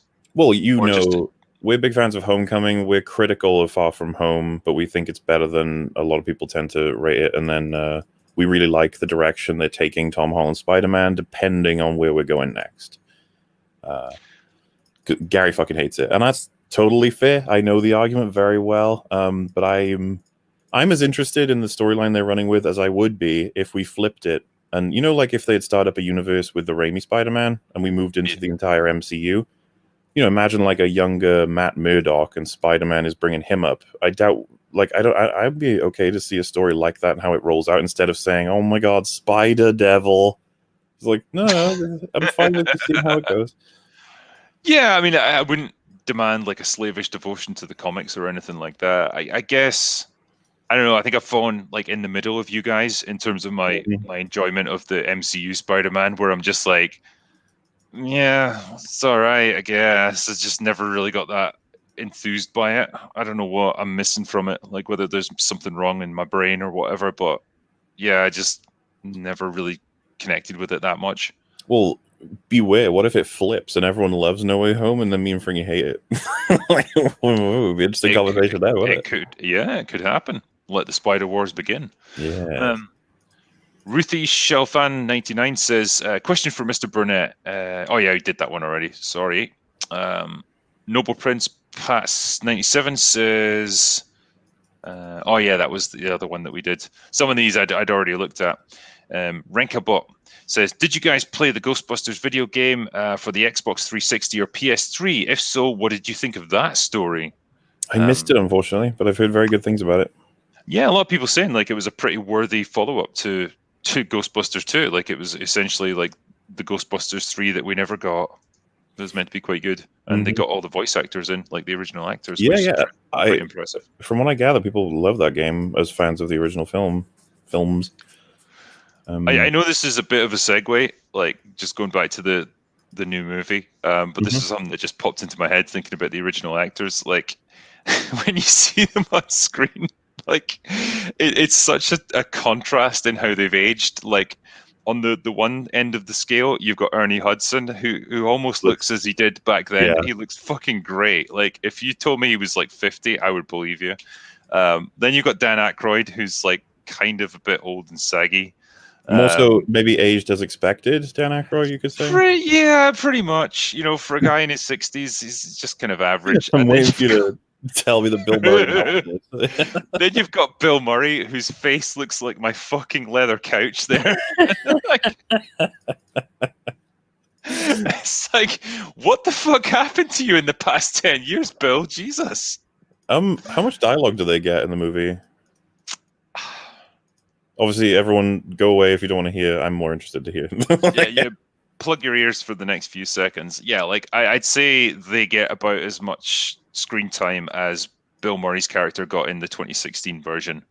I guess I'll just see how they do it to be whether or not I'm happy with that. I guess this is gonna be a complicated one for me. Dan Aykroyd is super into it. He kind of gives it his all. He's very certain ghosts are real, so he's happy to bust them. Ernie Hudson looks like he's just happy to be there, and Bill Murray just looks like he totally doesn't give a fuck. It's like, yeah, phoning that shit in big time. Someone in chat asked as well, is MauLer a fan of What If then? It's like, I actually am, just not the way they did it. I like the idea of testing out a few other options for different stories and stuff, but certainly not what we got, I mean, do you say episode 4 was one you liked? Which one was that? The Doctor Strange one is the one because I saw up to 3. Yeah, Doctor Strange was pretty good. Yeah. I'm trying to think of any others that were decent as well. The Ultron one was quite good. If we did the MCU, but Iron Man never got hit with the shrapnel, like, how does that look? What does that mean? Yeah, it'd just be interesting to think about. it's annoying that like it's ultimately not about Iron Man at all. That episode, it's all about Killmonger. Yeah, obviously, I'm alluding to that, but not the way that they did it. Yeah. And it's frustrating because a lot of the time it just feels like it devalues the characters. It's like, well, if this vital event didn't happen to them, they would turn out to be a total asshole. And it's like, well, I'm sure they've got better than that in them. So it's kind of annoying. I didn't even mind the Peggy Carter one. Like, I know a lot of people kicked off about that, but like, I thought it was genuinely fairly good natured. Yeah, we're probably different on that one. I mean, terrible. It's you know, there's definitely things you can criticize in it, but I didn't hate it as much as some people did, I guess. I'm assuming you hated the second one. Everyone hated the second one, right? Like Which one was that? Where T'Challa just saves the world by being T'Challa. Oh yeah, fuck that shit. Yeah, that's a character that will never get the slightest criticism. And like, no, it can't now. Yeah, it's too late for that. No, he's like a saint now. He's been canonized. Yeah. Mayor McCheese gave me $1. Thank you. Chintia Pandy. Sorry if I'm fucking up your name. A question for Rob. Is the John Campea era over? We'll never know. I think he'll be around for a while. Yeah. What's the next one? Old Geezer Reviews. Sorry, that wasn't the question. Hail Open Bar. Gotta have dinner and watch Diverse Female Space Jesus. What can I say? My wife wants to watch that shit. Oh. Well, then you find a new wife. Buy a new one. If your wife makes you watch packs that, of 3, right? What's that? Tesco sell packs of 3 wives, right? You can yeah. I think you could buy one, get one free as well. Yeah. Angel Rin 89 says, if leaks are real, then I'll definitely pay full price to see Green Goblin yeet Michelle Jones into a wall. Who knows? Which one's Michelle Jones? Oh, is that Zendaya or? Yes, it is. Yeah. Right. Yeah, because she's not the MJ; she's a different one. There's speculation all over the place about who's the one that's going to die. It's probably going to be more than one as a subversion or something as well. They'll just kill the shit out of MJs everywhere. Just kill everybody. Yeah, they'll bring back Kirsten Dunst just to kill her immediately. Like, fuck it. Make sure you give her a good paycheck. Yeah. Motolicious D+ janked with the OT Star Wars stream speed. BS. Did they? What was that, sorry? Disney Plus janked with the OT Star Wars stream speed. It's bullshit. I hope not. Not sure there. Yeah, I don't know. Joey Bryant, who's ready for MCU replacement of Doctor Strange with a trans B negative who says she gets a power boost for a couple of days once a month? Don't say it, it'll fucking happen. I'm worried about Scarlet Witch beating the fuck out of him in the Doctor Strange movie sequel. That's what I'm worried about. Yeah, because she'll be the bestest magician ever. Of course. You're more powerful than the Sorcerer Supreme. Yeah. Just chop her in half with a portal, for fuck's sake. Just do it. This is one for Rob, so unfortunately we'll have missed it, but I'll read it out anyway. From Lenny Nero says, a question for Mr. Burnett. Do you know if Free Enterprise will ever come out on Blu-ray? It was the movie for me growing up as a movie fan in Los Angeles. Thank you. Yeah, that was one of Rob's greatest hits, Free Enterprise. Man, I would have loved to have directed Shatner just to see what he was like. Andre Aguiar says, I ain't time to bleed. Yeah, you said that a couple of times, and it's still awesome. It's still true. Yeah. Are you actually bleeding right now? Is that what you're secretly trying to tell us? Dean Wood, MauLer, just finished watching EFAC's coverage on Hassan Piker versus Jay. It had me in stitches. Also, Drinker, have you seen the Netflix show Kingdom? I ain't seen Kingdom, I'm afraid, but I'm glad you enjoyed EFAP. Yeah, well, if that's the zombie one again, I just have to clarify that every time. Yeah, it's good shit. I'm enjoying it, and I do recommend it, Drinker. You'd like it a lot. And that EFAP's hilarious. Yeah, it's not really Jay versus Hassan. It's more so Jay stood there while Hassan humiliated himself. But what else? What do you expect? I'll do a couple more, and then we may just finish up because I'm kind of conscious we've been going for about 3 hours here. I'll do my usual thing and do a catch-up stream too. get all the remaining super chats. Daniel Monroe says, I grew up watching Alien, Predator, Freddy Krueger. Didn't scare me. The demon dogs, however, they're the reason I lock my fridge. Zool. Wormy Spoons, you guys should watch Raised by Wolves. Great stream. Thank you. I've heard that's good. I don't know anything about it though. No, I've heard good things about it too. Most delicious. Where's my Dino Saucers trilogy? One day. Night King 01, Midnight Mass. Christopher Phillips, have you been watching the Foundation series? I haven't read the books, but I am enjoying the show. Well, I've heard people who've read the books hated the show, but Exactly. I don't know what to make of that show because I keep hearing things. But then that's the weird thing. Like if you've not got any knowledge of the books and then you just go into it blinds, but you really enjoy it, is it good? Or what? Well, you know my answer to that, but you guys might have different answers. Yeah. I mean, I try to just judge things on their own merits rather than how they function in relation to like the source material. Mm-hmm. Maybe that's just me. I'll do one more. Morgan King says, have you seen Immortal Engines and what did you guys think of it? Rags wants to save that for EFAT movies. I've heard it's perfect for EFAT movies. That is I'm thinking the right one, right? It's the Peter Jackson film that flopped. Yeah, it's called. Well, they've said more Immortal Engines, but it's just called Mortal Engines. Right, yeah. Yeah, that's where London's driving around terrorizing. We've been attacked by London. Knowing the premise, I was like, this does sound hilarious. It's yeah. That's all I can say. It's taken so seriously as well. Like fucking towns just chasing after each other on giant tracks. Yeah. Yeah, it's batshit crazy, but it's definitely good fodder for EFAT, man. Honestly, you have a blast with it. But yeah, I think I'll probably finish it up there because we've been going for a while now, and probably running out of steam, and I don't want to churn through them all too quickly.